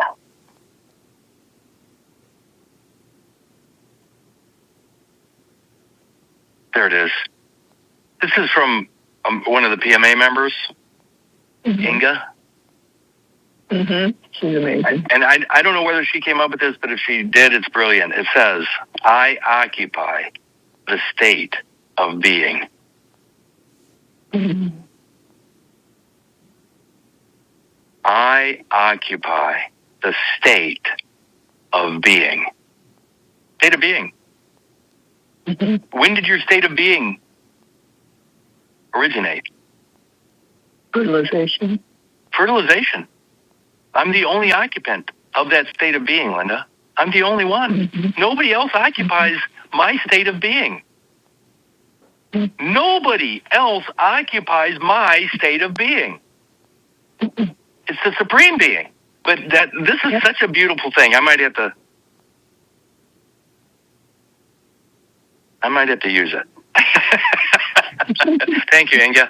Okay, so this is a memoir because I want people to understand that the monozygotic means nothing more than one egg, Linda. One egg. One egg. Yeah. That's all it means. Monozygotic, one egg. But my monozygotic maritime monarchy began at fertilization, and everything from that moment to this moment is personal and private. Mm-hmm. I'm the owner of everything in that kingdom, but they want me. They want to somehow find a way to put my stuff in the public, so that it's subjected to. Mm-hmm. Okay, so here we go. Yeah, my story is not their story. My story is not his story. Mine. And I'm the author. And as the author, I define all the words. I define all the context. By the way, in my story, I never wrote a taxpayer into my story. Mm-hmm. Correct. I didn't write. There are no taxpayers in my story, Linda. Mine either. There are no criminals in my story. Mm-mm. There's no public debt in my story. Mm-hmm. Mm-hmm. Okay, so here it is, a memoir.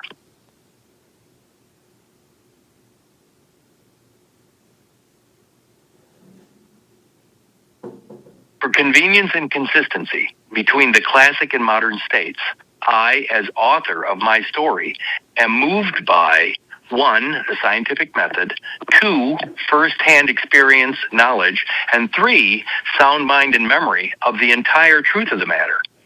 To personally compose this peaceable paleographic memoir in order to publicly declare once and for all that one is all present and accounted for from fertilization to last breath, never to be presumed at war over a violently contrived particular end. One's unique genesis, known scientifically as fertilization, religiously as creation, is the exact point where Darwin meets God, an extraterritorial act of God and origin of the species, resulting in a perfect, quintessential Noah's Ark membership progressing without sunder, alpha to omega, wholly in accordance with nature's seamless, faultless, indivisible evolutionary due process.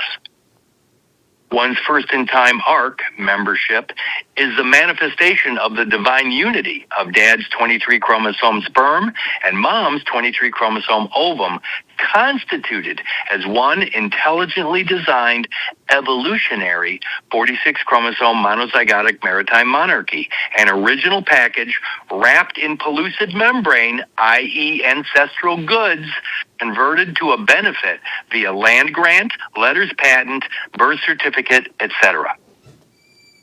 I am as spirit prior to the physical fundamental manifestation of one's exclusive ARC membership exists without rival as the individual owner-occupant of said waterborne land-based vessel from its quintessential genesis, wholly possessing the immemorial dignity of my father's monarchy, terminating only upon one's last expired breath beyond the womb, yet still advancing via one's begotten offspring. I am, as spirit, Lord and Master over one's quintessential ARC membership wherever it travels or it is found throughout its continuous and contiguous lifetime sojourn, including but not limited to personal effects, works, or product, be it input, output, time, energy, intellectual, artistic, property, possessions, physical, spiritual, capital, labor, written, spoken, heirloom, dowry, real, fanciful, or anything otherwise. And finally, I am, as spirit, always in direct diplomatic communication with one's ARC membership, for I and my father are one quintessential 46 chromosome supreme being, beginning at fertilization, evidenced by one's belly button scar. Thus, we require no remedy or prosthetic to correct an incomplete record designed to bar the rest of my story. For I am a succession prescribed by nature from fertilization to last breath, emanating wholly from the immutable and equitable laws of nature and nature's God. The author. Thumbprint. Now, that said, in the third paragraph, where it says an original package wrapped in pellucid membrane, i.e. ancestral goods. Ancestral goods. An original package wrapped in pellucid membrane, i.e. ancestral goods. First thing I have to do is I have to read what an original package is or how it fits into the equation. So that is Brown versus Maryland, correct? Mm-hmm. Yes. Original package. So Brown versus Maryland. Let me read that real quick. Brown versus Maryland, 1827, was a significant United States Supreme Court case which interpreted the import, export, and commerce clauses of the U.S. Constitution to prohibit discriminatory taxation by states against imported items after importation rather than only at the time of importation. I'm only going to read the first paragraph. It says, the state of Maryland, that sounds like the Virgin Mary or Yep. Mother Mary or Mary, the patroness of the United States, or the Virgin Mary, the Virgin Territory. Maryland passed a law requiring importers of foreign goods, we're right back to goods again, Linda, foreign goods, to obtain a license for selling their products. Brown was charged under this law and appealed. It was the first case in which the U.S. Supreme Court construed the Import-Export Clause. Here it is. Chief Justice John Marshall delivered the opinion of the court, ruling that Maryland's statute, remember statute at large, Maryland statute violated the Import-Export and Commerce Clauses, here it is, and the federal law was supreme. So small f federal law, God's law, Linda. Go to Wikipedia right now, or go to Etymology Online right now, and it says man's covenant with God. Man's covenant with God. The federal law was supreme. So man's covenant with God is supreme. Man's covenant with God begins at fertilization, Linda. Yes. It begins at fertilization. Creation, the moment of creation. It goes on to say, he alleged that the power of the state to tax goods did not apply if they remained in their original package. Well, the original package, Linda, is when dad's sperm fertilizes mom's ovum, resulting in a 46 chromosome zygote. The zygote, the moment of creation, still is enveloped or wrapped in mom's pellucid membrane. There's a membrane around the zygote still.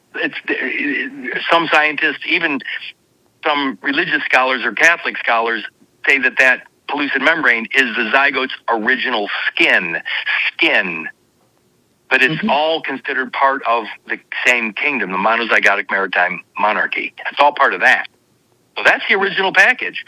So the federal government, it says the federal law is supreme, which is man's covenant with God, and it says the power of a state to tax goods does not apply if they remain in their original package, which means to me it has to be intact. Your monozygotic maritime monarchy has to be viewed in its entirety.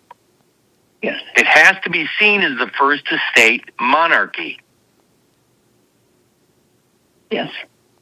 It has to. So that's what I'm calling the original package. The original package. But it says an original package wrapped in pellucid membrane, i.e.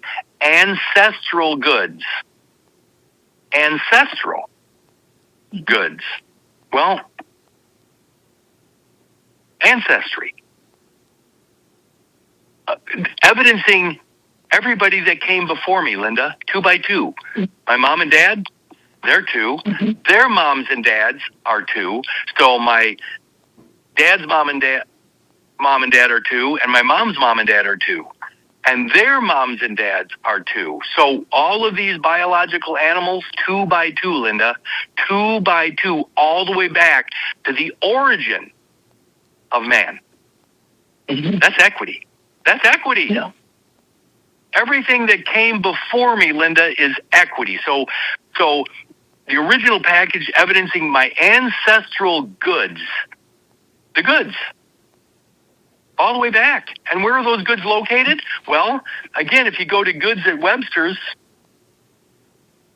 it says other identified things attached to realty as fixtures. So my original package, the thing that surrounded me in the womb, is now attached to mom's ground. So my ancestry, the evidence of my ancestry, the evidence of my equity is in that fetal-maternal placenta, Linda. Yes. My body and blood is my ancestry, which evidences their sacrifice or their input, their energy input into building a world before I got here. Yes. If they built it before I got here, then that's already paid for. Everything before me is paid for. That's equity. I don't have to pay for it again. They already did with their own energies, Linda. Their energy. Yeah. And then my present, the moment I arrive, or the moment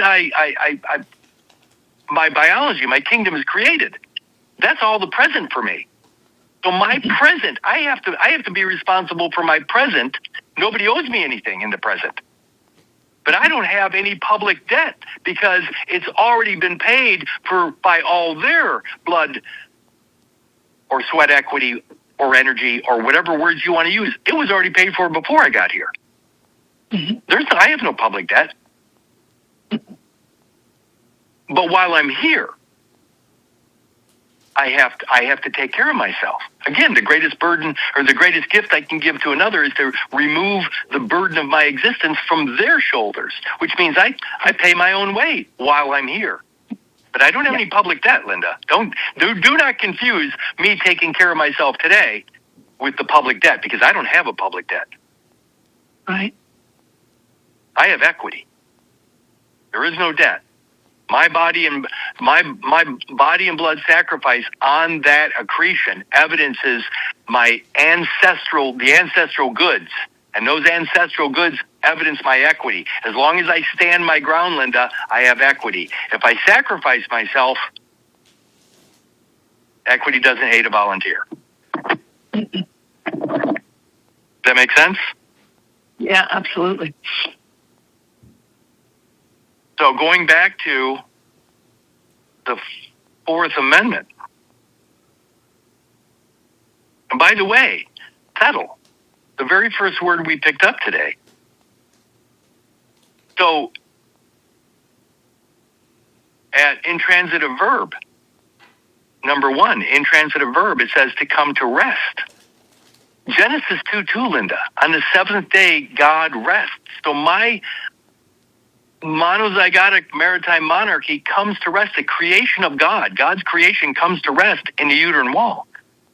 So my material, the external material, the stuff outside of me that is evidenced by the fetal-maternal placenta, is evidencing where I came to rest, where God came to rest in the uterine wall. So that's the settlement. The settlement, the way we settle everything, the way everything is settled in this ecumenical economy is using that fetal-maternal placenta as equity, where God came to rest. They're going to call it Christianity, Linda. Mm-hmm. I'm just explaining the biology of it. Mm-hmm. But God comes to rest in the uterine wall. Genesis 2:2, King James Version. And on the seventh day, God comes to rest. He comes to rest, comes out of the waters, out of the heavens, into the uterine wall. That's God coming to rest. And that's the settlement. If you abandon your settlement, if you abandon your equity of that settlement, the public debt is yours. Mm-hmm. If you don't abandon it, if you stand your ground, which is Article 38 of the Lieber Code, or Article 31 of the Lieber Code, if you've achieved the bounty land through your heroic deeds, it's all settled. Mm-hmm. It's yours. It's all private. It's all personal, and it's all private. There is no public debt for me, Linda. The public debt is paid. Yep. The common, what's held in common, was paid for by those that came before me. In the present, by the way, even the historical record, Linda, history, the Gregorian calendar, the civil calendar, that's all the public. Mm-hmm. I've never been in history. I've only been wholly present. So that historical debt, the public debt, the common debt for the common man, that's not my debt. This is so amazing. So going back to the Fourth Amendment, the right of the people. Well, there it is right there. Number 1, you have to be living. The right to be secure. Well, what's the security? It's my body and blood on that ground, Linda. That's my security. In the Fifth Amendment, they call it life or limb. Be subject to the same offense to be twice put in jeopardy of life or limb. That limb that was cut off of me is the body and blood. That's on the ground, on that accretion. They're making this really clear. By the way, the life and limb is the same as Jesus' body and blood. It's the same. That's the secure in the Fourth Amendment. What security? That's the security. Yes, that's the security. But look at that. To be secure in their persons, to be secure in their houses, to be secure in their papers, and to be secure in their effects. Their effects. Now I'm going to go to personal effects.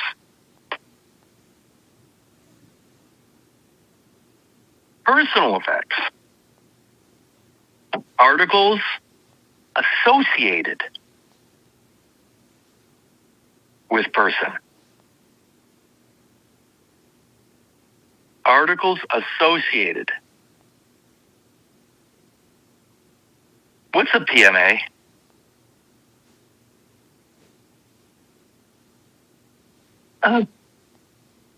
What is a PMA an acronym for?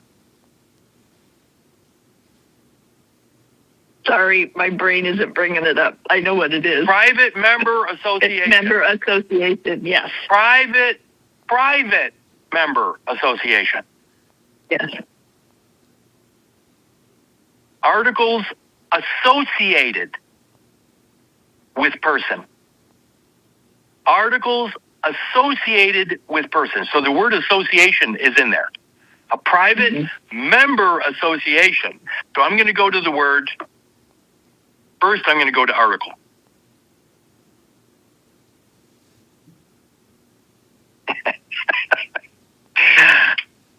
I understand the blank mind completely. It's like right there. Yeah. I know. I'm actually kind of smiling in my way because I know people are probably screaming, private member association, but they don't realize how much pressure I put you under. You know what? If somebody thinks they can do better than you, they need to get on this call. Yeah. Everybody I know says, no way. I'm looking for, so I'm at article. Look at this. I can't even believe this is so easy. Personal effects says articles associated with person. We might not have to go any further than that, but we're going to read the whole thing eventually before we get out of here. But it says personal effects, period. Articles associated with person, comma. So I went to article and go down to number 2. That's where I landed. What does it say? What does it say? An item of business, matter. It's matter. MATTER. An item of business. It doesn't say an item of commerce, by the way. It says an item of business, but it says matter. So I'm going to click on matter.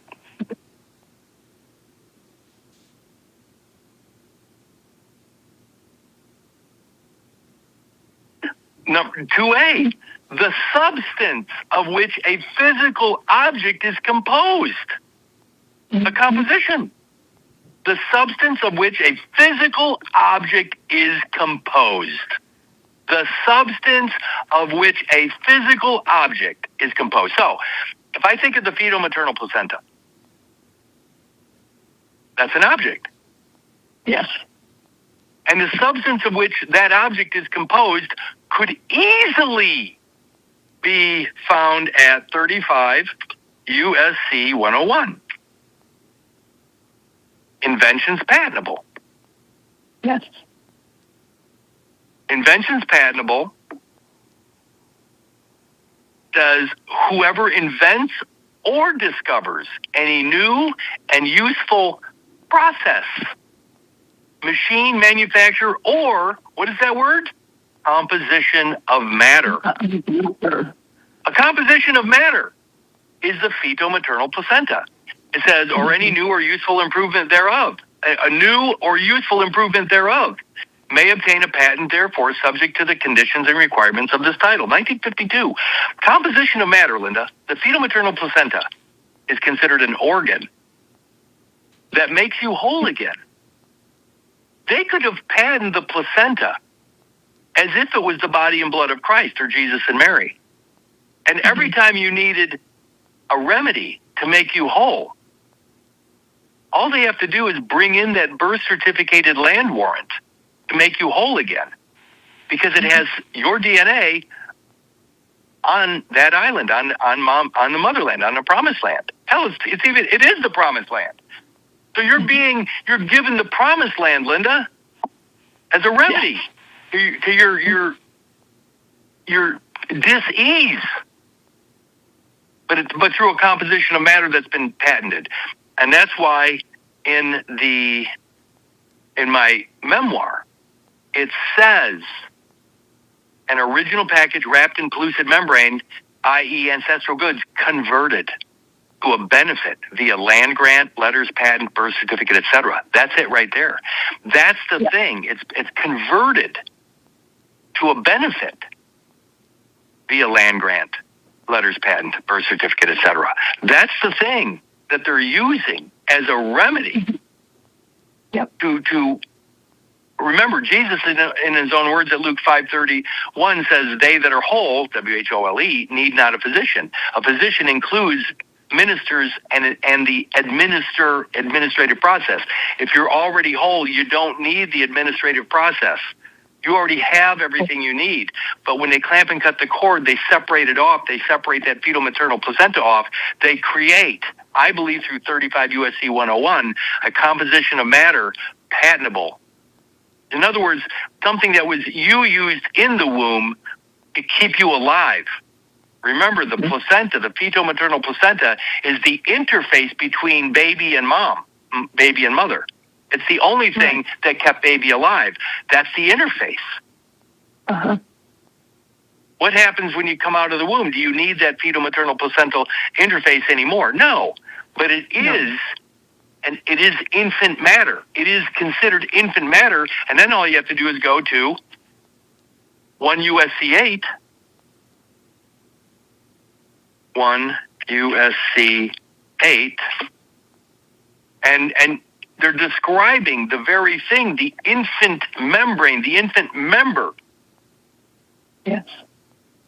1 USC 8 says person, there it is, human being, there it is, child, there it is, and individual, as including born alive infant. But if you read it, it says in determining the meaning of any act of Congress, Linda, or any ruling, regulation, or interpretation of the various administrative bureaus and agencies of the United States, the words person, human being, child, and individual, here it is, shall include every infant member of the species Homo sapiens who is born alive at any stage of development. It doesn't say every infant, it says every infant member. So now I'm going to go to the definition of member. We're gonna end up right back at personal effects, because this is member effects is part of the Fourth Amendment, Linda. Mm-hmm. So now I'm at member at Webster's, and look what it says. Member, a body part or organ, such as limb. Well, there's the Fifth Amendment, life and limb, right? Mm-hmm. But it says a body part or organ, and the organ is the fetal maternal placenta. My point is that even 1 USC 8 is speaking about that membership. And when you abandon it, when you abandon that ship, when you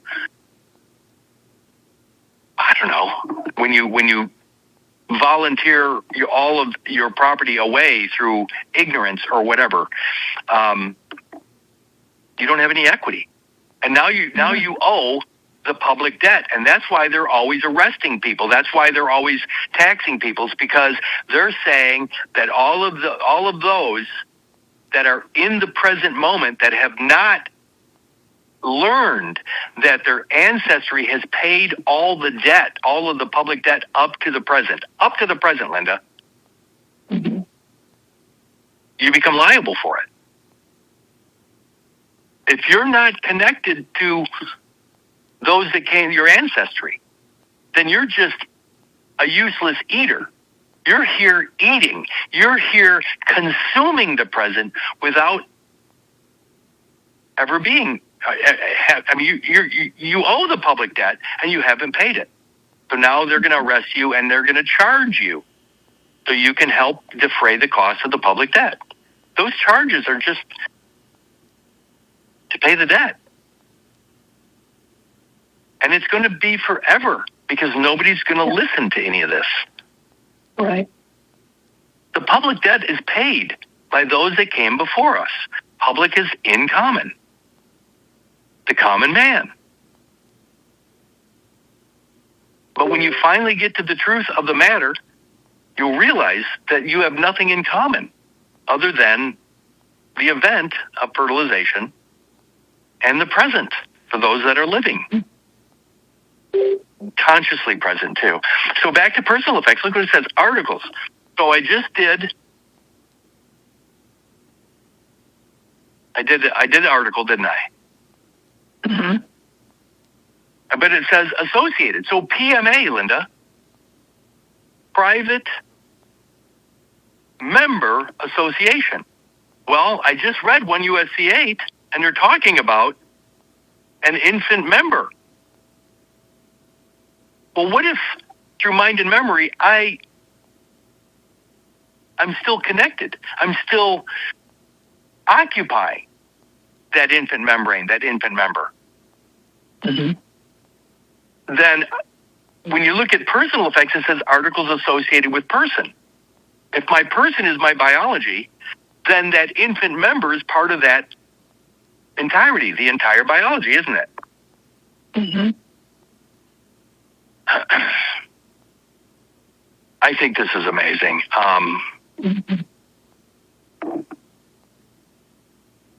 Personal effects, articles associated with person. As property, having more or less intimate relation to person of possessor.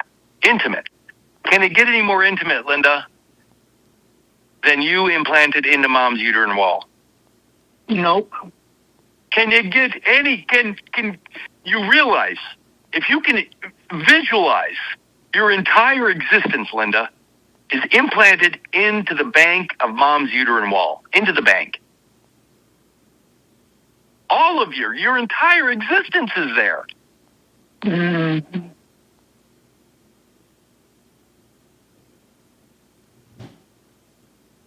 That's intimacy. And You can't get any more intimate than that. It cannot get any more intimate than that. No.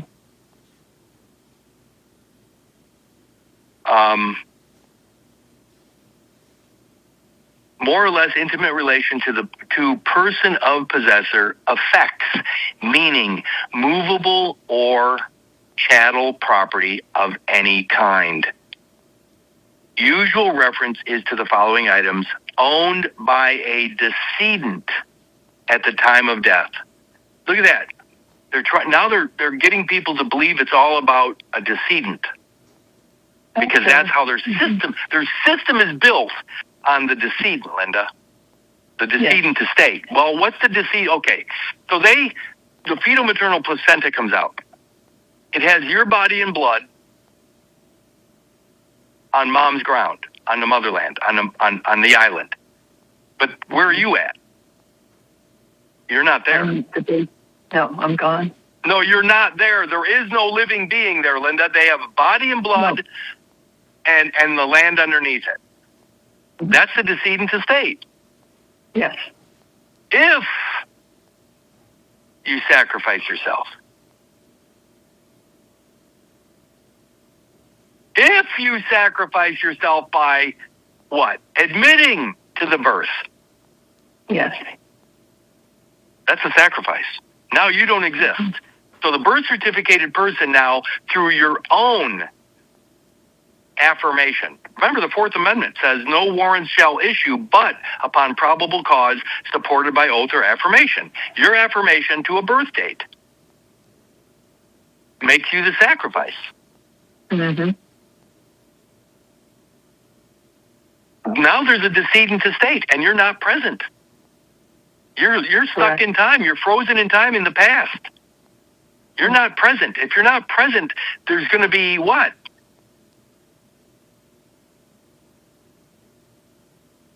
A decedent's estate in play. Yeah. Mm-hmm. Either or. And it says clothing, furniture, jewelry, stamp and coin collection, silverware, china. By the way, years ago, I went through every one of these words, Linda. I went through clothing, furniture, jewelry, stamp. They all lead back to the exact same place. Mm-hmm. It's all biology. Oh, Kurt, jewelry's not biology. Yes, it is. The word adornment, everything you can imagine goes back to biology. Mm-hmm. Books. Well, book 'em, Dano. Seriously, the registry is a book. Cars, vehicles, vessels, televisions. You could go to television right now. I don't want to waste any time. Radios, transmission. The idea of transmitting utilities. But anyway, it says term when used in will includes only such tangible property as attended. There's the attendant, Linda. Mm-hmm. There's the attendant. Who's the attendant? What's the attendant? What's the attendant? The accretion. The accretion. Mm-hmm. The attendant is also known as, I'm going to go to it, I'm going to handmaiden. Mm-hmm. Handmaiden, wiki. And you're going to see something really interesting here because they're going to use, I think there's, the word attendant is even used. The handmaiden, Wikipedia, says, a handmaiden, nowadays less commonly handmaid or maid servant, is a personal maid or female servant. The term is also used metaphorically for something whose primary role is to serve or assist. Depending on culture or historical period, a handmaid may be of enslaved status or it may simply be an employee. An employee. The terms handmaiden and handmaid are synonyms. Look at this. In the King James translation of the Hebrew Bible, the term handmaid is applied to a female servant who serves her mistress, as in the case of Hagar being described as Sarah's handmaid. I'm going to go down further. Mary, here it is. Maryland. In Christianity, Mary, the mother of Jesus, is referred to as the handmaid of the Lord or servant of the Lord, both of which are titles of honor for the mother of Jesus. The Gospel of Luke describes Mary as the handmaid of the Lord when she gives her consent to the message of the angel. She's the attendant. Mm-hmm. A handmaid is an attendant. She's the one, the uterine wall is attending the lamb of God. Mm-hmm. And the lamb, all you have to do is go to amnion, and the word amnion is lamb, and lamb is amnion, and the lamb or amnion is my own fetal membranes, which were not delivered to me, by the way, because they cut them off. So the Lamb of God, my own amnion, which is still attached to the uterine wall, handmaid, evidences the sacrifice. It evidences a deposition or deposit of my body and blood. Yes.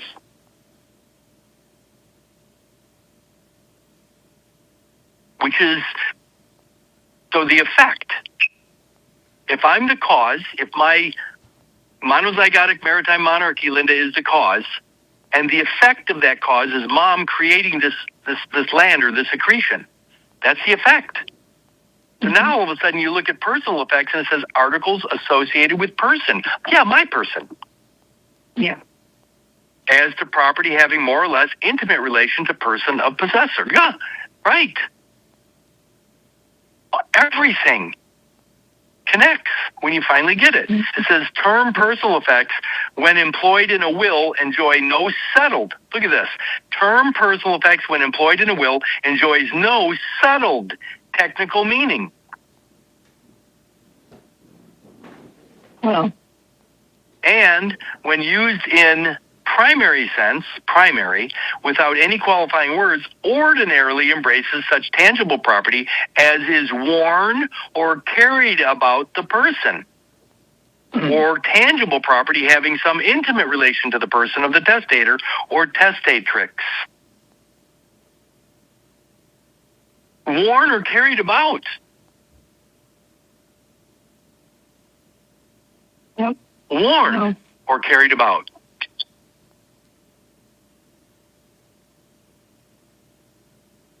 That's weird to me because the driver's license,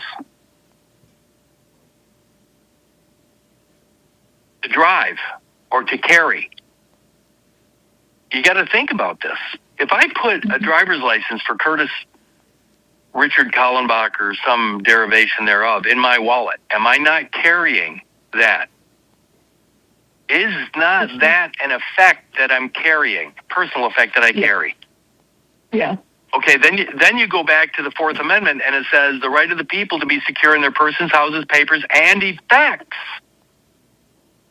against unreasonable searches and seizures. Unreasonable. It's not reasonable for anybody to search or seize any of my stuff unless it says no warrant shall issue, but upon probable cause. That's your affirmation to a birth date. Yeah. Now they have probable cause.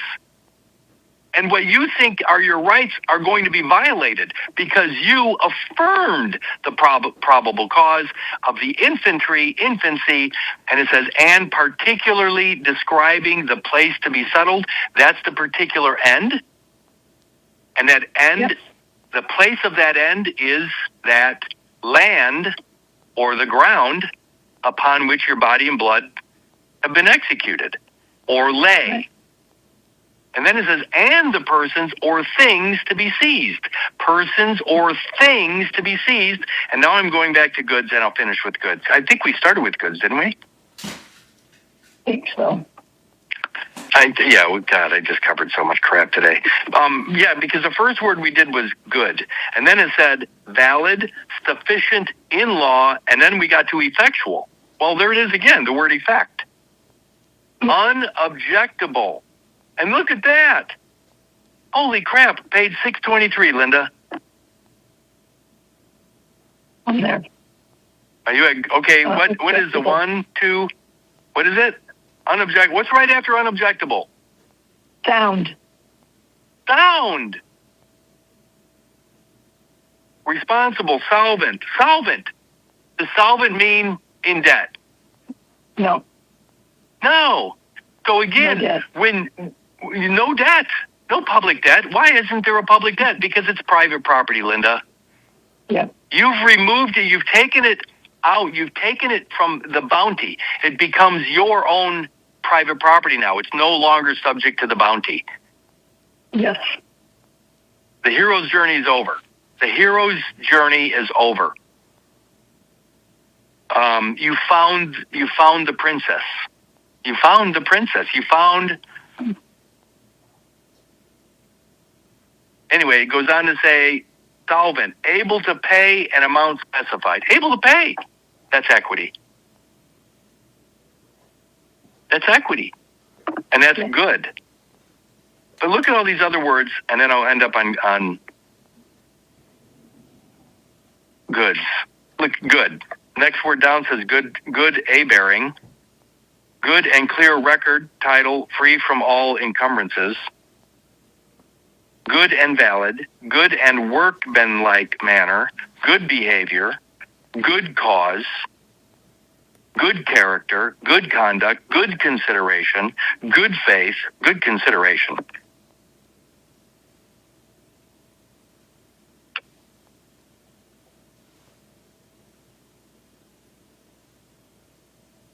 Yeah, good consideration is not good for us. Good faith purchaser, good health, good jury, good merchantable abstract of title, good order, good record title, good repute,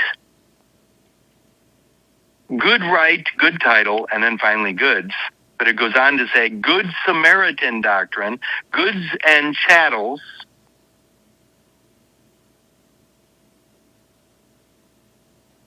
That's interesting. Goods and chattels. The phrase is a general denomination of personal property as distinguished from real property. Mm. Wow. In the law of wills, the term goods and chattels will, unless restrained by the context, pass all the personal estate. Oh, that's no good. That's horrible. Mm-hmm. Goods sold and delivered, goods, wares, and merchandise, good time allowance, goodwill. Man, so anytime you see the word good, you have to start thinking, what are they doing with that in the legal realm? Anyway, goods. Back to the word goods. I'm going to read the whole definition here because we covered so much stuff. You're going to see a lot of connections here. The term, a term of variable content and meaning. It may include every species of personal property, or it may be given a very restricted meaning. Items of merchandise, supplies, raw materials, Linda.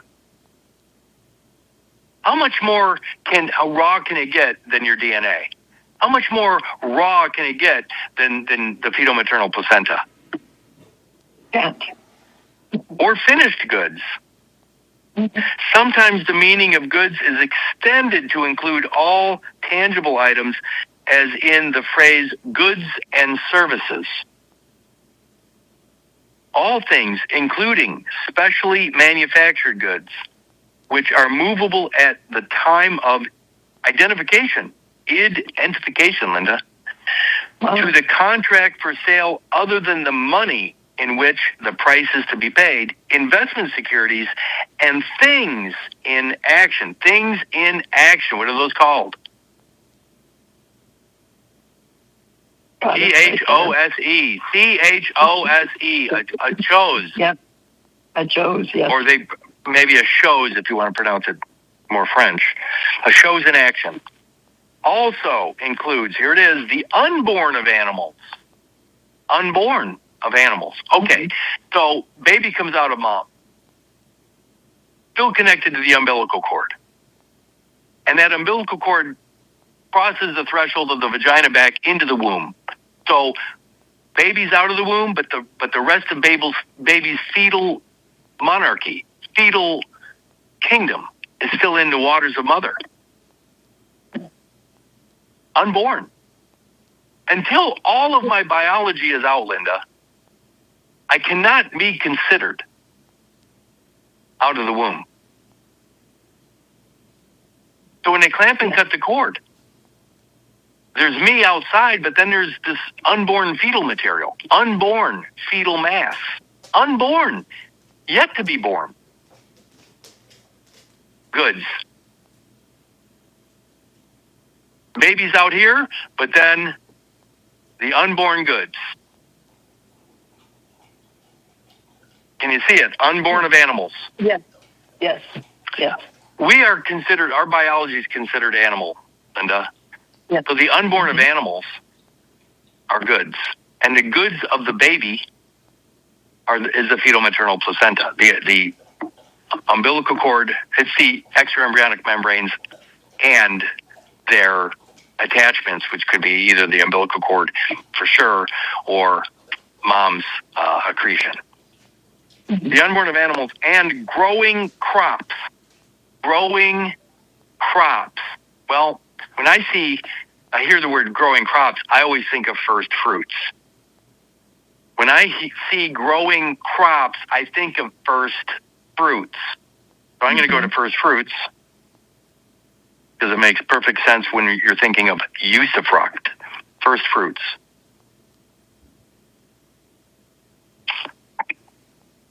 I'm going to Wikipedia. I'm just going to read a little bit because then you'll understand what first fruits. People understand what first fruits are. First fruits at Wikipedia says, first fruits is a religious offering of the first agricultural produce of the harvest. Let me say that again. First fruits is a religious offering of the first agricultural produce of the harvest. In classical Greek, Roman, and Hebrew religions, the first fruits were given to priests as an offering to deity. The first estate, Linda, is subject to clergy. And the first estate is what has which is evidenced by the placenta, the fetal maternal placenta. The fetal part, my fetal biology is subject to clergy according to the state of the realm. Estates of the realm. But the first fruits, they're calling, is a religious offering of the first agricultural produce of the harvest. What's interesting is that the word standing like standing in law, like you have standing or you lack standing. Mhm. The definition of standing at Webster's,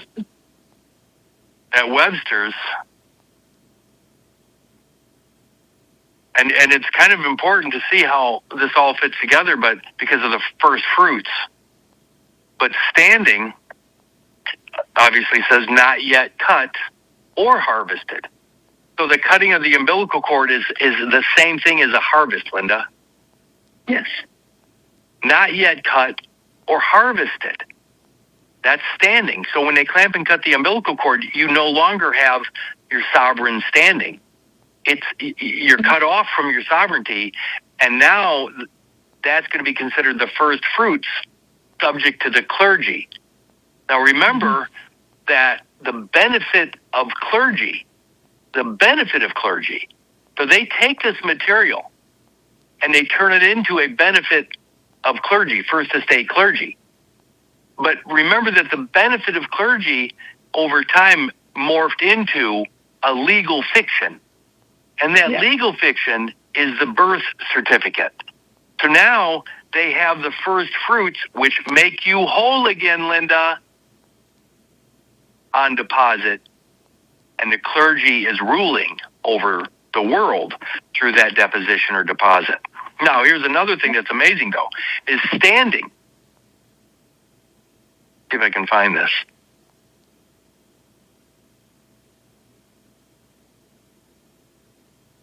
Standing also at 3B says continuing in existence or use indefinitely is standing.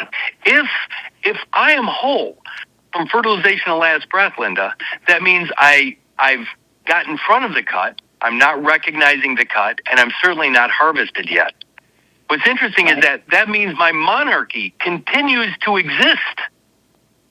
I get to use that sovereignty indefinitely. Wow. Until I'm dead, for sure, or if I pass it on to my begotten offspring, my begotten son, again, he gets to use it. So standing says continuing in existence. Well, guess when they clamp and cut the cord, Linda, that's a terminal point. Yes. The monarchy doesn't continue to exist anymore.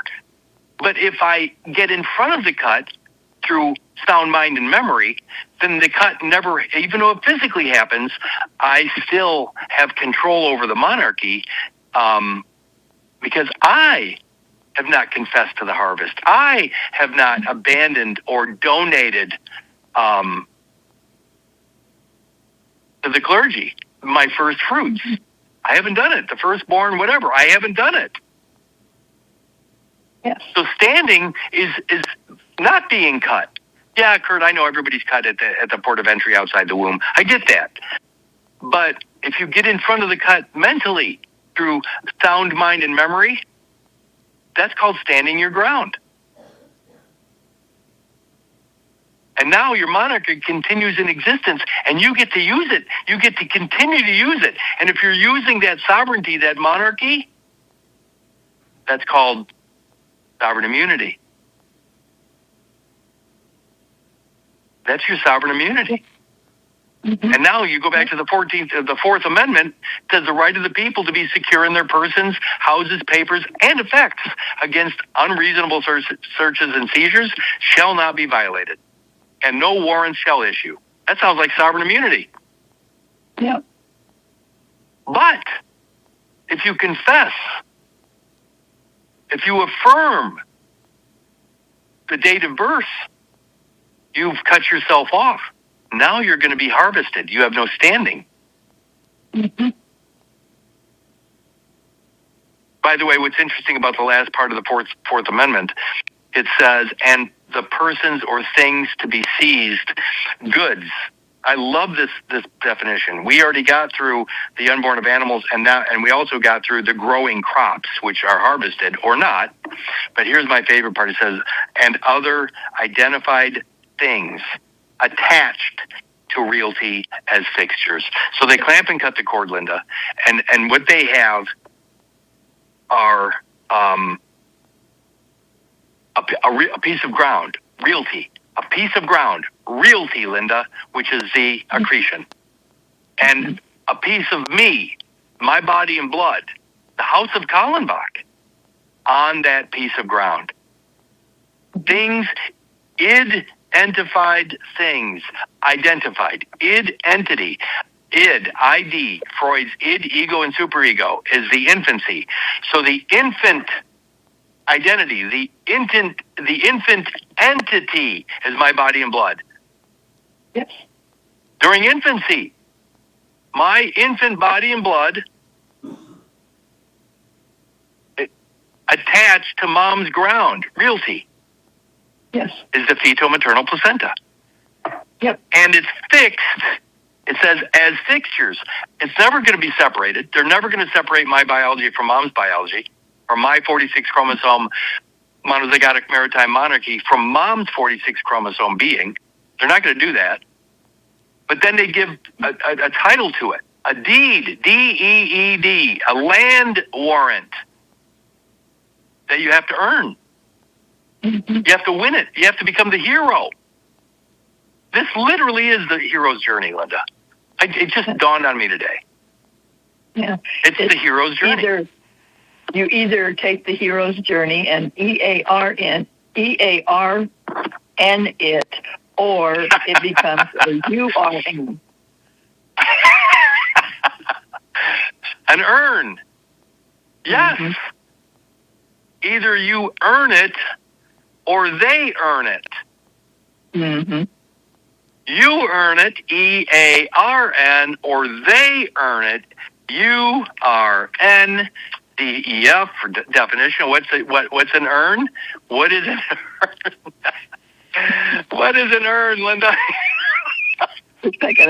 I want to read it. So, a vessel that is typically an ornamental vase on a pedestal that is used for various purposes, such as preserving the ashes of the dead after cremation.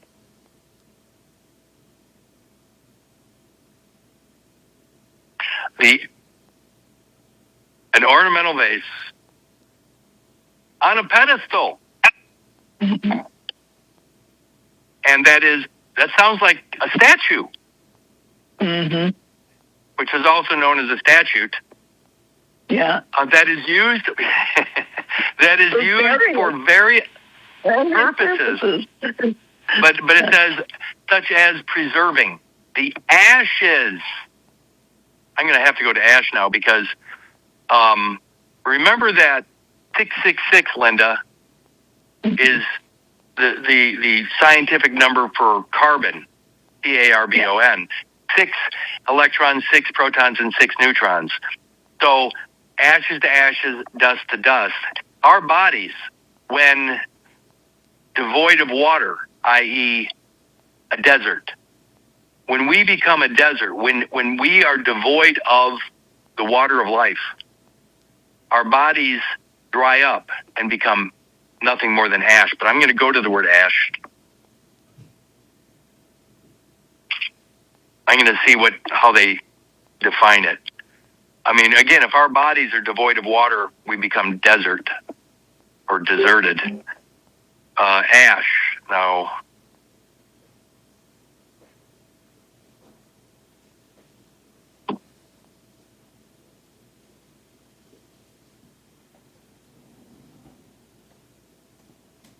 look at that. Ash, Linda. Noun 2, something that symbolizes grief, repentance, or humiliation. Mm-hmm. How about this? Ashes, the remains of the dead human body after cremation or disintegration. Disintegration! Wow. Self-destruction. You're disintegrating. Disintegrate. You are, when you claim the birthday, you disintegrate. Yes. Yes. Becoming ash. And now what? Now they have a memorial urn, a birth certificate urn, evidencing that. Oh my God. Ashes are the remains of the dead human body after disintegration. When you're no longer integrated, mind, body, and spirit are no longer integrated, you're ash. And the definition of integration in Merriam, the second B, is loss of unity or integration by or as if by breaking into parts. Oh my God, that's the cutting of the umbilical again. Or mentally self-destructing by claiming a birth date, which is suicide, which is sin according to the Roman Catholic Church. It's a felony according to legal scholars, and it's treason according to the sovereign. Oh my God. All this entire gobbledygook for the last 2.5 hours, Linda, has led to this one word. Disintegration. Disintegration. Unbelievable. And that disintegration, to disintegrate, is to self-destruct, which is suicide. Yep. And there we're right back to that sovereign, the treason against the sovereign, the felony in the legal realm, and sin. You disintegrate. You to me, disintegrating, I'll tell you what it really means for me. To disintegrate mind, body, and spirit. Well, if I'm no longer self-governing, that's one way to disintegrate. In other words, if my mind goes over to another government or takes on another government, I disintegrate. Body. If my body's disintegrated through the cut separates an organ off of me, it's disintegrating my monarchy. Yep. And spirit. Once my breath is no longer part of that biology, if I disintegrate, the part cut off of me doesn't have my breath anymore, Linda. Mm-hmm. It's devoid of spirit. It's spiritually bankrupt. That's disintegration. I'm now away from God. I've disintegrated from God. Mm-hmm. Integration is the key on that, or disintegration. I can't even believe it. All these years. Keep going. Well, I just looked up disintegration in etymology. Yeah. And it says the destruction of cohesion of constituent parts, originally in geology from 1796.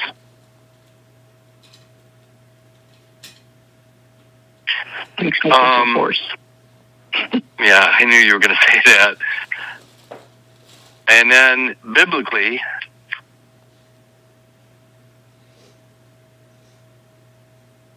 I'm going to go to a verse here just to see if I can find it.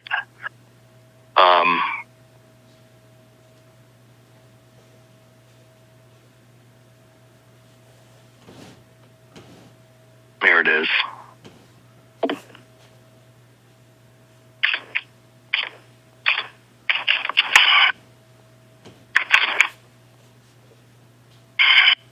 There it is.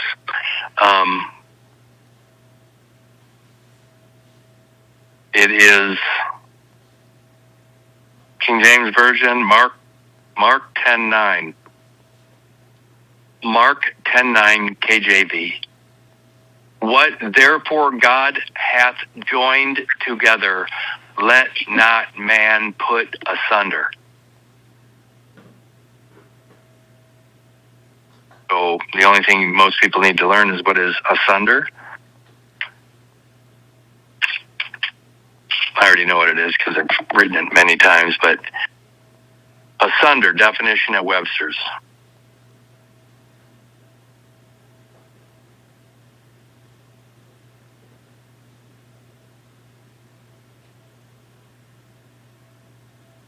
Into parts, apart from each other.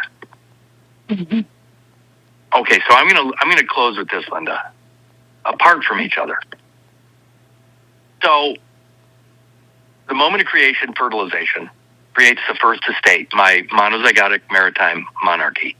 That's the singularity of my existence. 46 chromosomes, all self-contained, and with the pellucid membrane from mom enveloping like a baby blanket, surrounding me, like an envelope. but they call it the first skin or the original skin of my kingdom. The first 7 days, I'm in the heavens. I'm floating on the waters of mother, not connected or linked to anything. And then on the seventh day, Genesis 2:2, God comes to rest in the uterine wall. So now heaven and earth, Linda, the heavens and Mother Earth are in harmony. They're in harmony. Yeah. Heaven and earth. The biblical quote says, "What therefore God hath joined together." Remember, God's creation is my monarchy. And God, the Creator, put me and Mom together. Yes. God comes to rest in the uterine wall. Yes. So what therefore God hath joined together, heaven and earth. Let not man put asunder. Well, when you claim a birth date, have you not separated from, have you not disintegrated, Linda? Yes. Absolutely. Through your own confession. Through your own confession. Yeah. But anyway, asunder does into parts apart from each other. So, from fertilization and last breath, we're whole. Mm-hmm. We have the kingdom that God created with the first moment of creation, fertilization, and from that moment to this moment, it's a continuous and contiguous, faultless or innocent lifetime. Still, Yes. no middleman between me and God, Linda, until Right. they clamp and cut the cord. When they clamp and cut the cord, that's a point of disintegration. If we claim the birth date, we have confessed to that disintegration. Mm-hmm. We've confessed. And now we're apart. Now, here's what I envision. Here's why it's so interesting. And so I was in heaven in the first 7 days, floating on the waters of mother, in space, so to speak. I come to earth, I land in the uterine wall, and now I'm here. I'm here, Linda, on earth. Then my amniotic sac breaks open, and I come out of my vessel, out of my ship. And I come out of the womb, and now I'm out of Mom, out of her. But they clamp and cut the cord.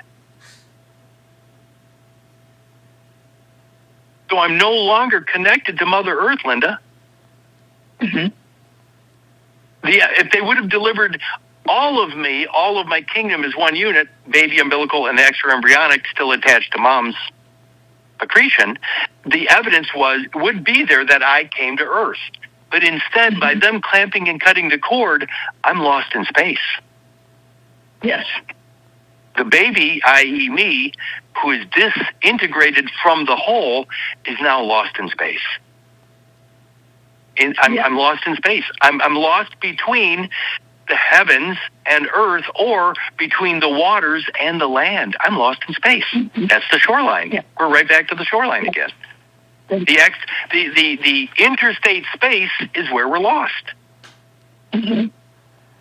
We're lost in the interstate space because once they clamp and cut the cord, the baby is separated from Mother Earth, which is evidenced by the fetal-maternal placenta, and so now we're disintegrated, and we're floating lost in space, Linda. Yeah. I can see it. Yes.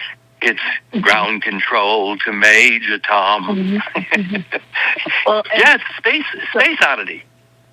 Yeah. So what has rumbled in my head for about half this call is the word "the law."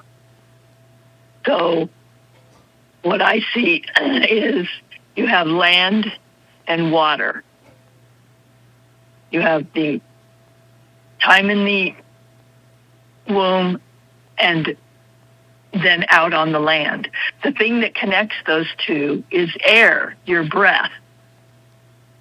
The spirit. So the spirit.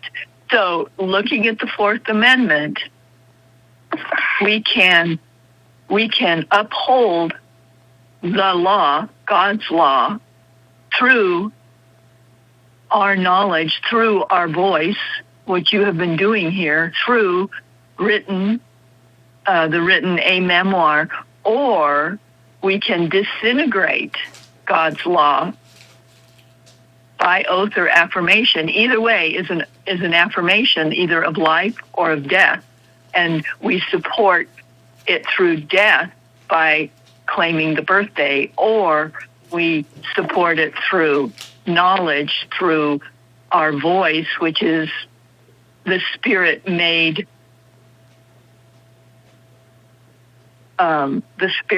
flesh in a way. It's the breath going through our vocal cords to express the law or to break the law. Oh my God, you did it. I totally agree with the law. You did it. I'm seeing it completely now, because the only thing that the two realms have in common, Linda, is the breath or the spirit. Mm-hmm. In the waters of Mom breathes for you, but you're still filled with the spirit or air. Yes. Outside of Mom, you're breathing for yourself, but you're still filled with air. So you're in the waters filled with the spirit, or on the land filled with the spirit. So the land is the L, the air is the breath or the spirit, and the W for law is the water. So you got the law, the meaning theos or gods. So God's law is the only thing that holds it all together is the air. It's in the waters and on the land, and it's the only thing in common. But the problem is when they clamp and cut the cord, they create a point where there's no oxygen being fed to a piece of you. So it's devoid of that spirit. So the afterbirth is devoid of the spirit or devoid of the breath, which means it's we'll call it spiritually bankrupt. Yeah. So the spiritually bankrupt is the cut material, the left behind dead body that gets the record or the record or the. So I guess again it comes down to breathing is the spiritual, and of course, what is it? The spiritual man is to be judged by no man. So in other words, if you're breathing, you're not to be judged. But yeah, I completely agree with what you just said.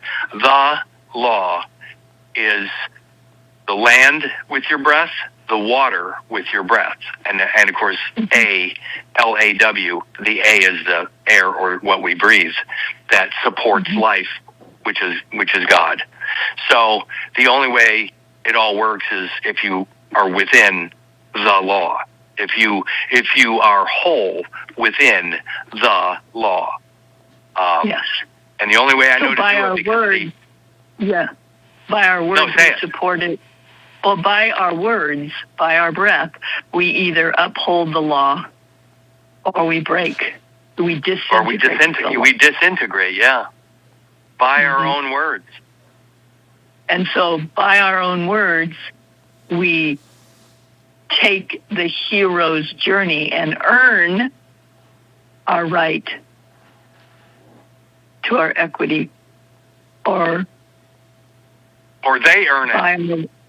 Or they earn it through the URN by our words. Right.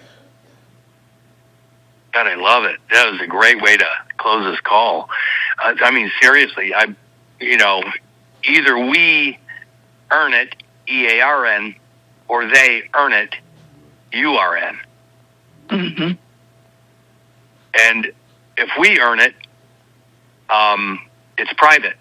If they earn it, it's public trust property. Yes. Either we control it through our heroic deeds, or they control it through our failure. Through their land warrant deed. through their land warrant. Yeah. Wow. Yeah. Wow.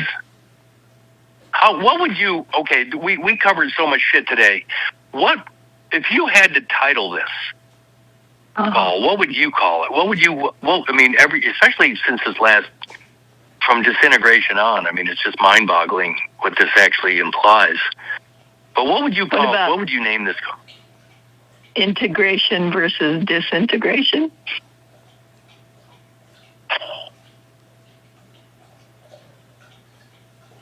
The law, earn or earn. Earn. Earn versus earn. Or earn. Earn or earn. Yeah. Earn or earn. Yeah. You pick. We earn, they earn. Yeah. We. The royal we. Yeah. We, as in the royal we, is me and God, I and God, which is the breath. So if I say we earn or they earn, we, WEEARN, or they, URN. And you decide. Either we earn or they earn. Yeah, either we earn or they earn. I love it. Yeah. This is huge to me. I mean, this is so huge, and it came out of nowhere. Yeah. Yeah. The last my brain 30 minutes, like. I know the last 30 minutes was mind-boggling for me, and now I get it. I mean, it's all about disintegration, because it's all about self-destruction, which is suicide, and of course, suicide is a sin by the church. It's a felony by the legal scholars, and it's treason by the sovereign. So there it is, right there. Disintegration is everything, but we do it by our 30 minutes, and we do it by our own. But according to the Fourth Amendment, oath or affirmation, we're affirming our own self-destruction. Yes, our own disintegration. Our own disintegration. We're affirming it. Oh my God. Or our own integration. Yeah. It's either or. Yep. What was that TV show back in the 50s and 60s? Truth or Consequences? Oh, yes. The truth is, all present and accounted for from fertilization and last breath, or consequences. Happy birthday and total and self-destruction, disintegration. The consequences of that is catastrophic. You're being you own nothing. You're being at effect. You're being at effect of the author of whatever story you've agreed to. All right, I'm going to have to think. I have so many windows open right now. This normally doesn't happen, but I mean, I have so many windows open. This was a very, what would I call it? This was a probing call where we finally got all the way down to the disintegrative aspect of the Fourth Amendment. Yeah. And it's the disintegration, which is the self-destruction. And it's the self-destruction, which is, again, sin, felony, or treason. That's the disintegration through our own us convicting ourselves via the birth date. Oath or affirmation. Oh, geez. This is a tough day.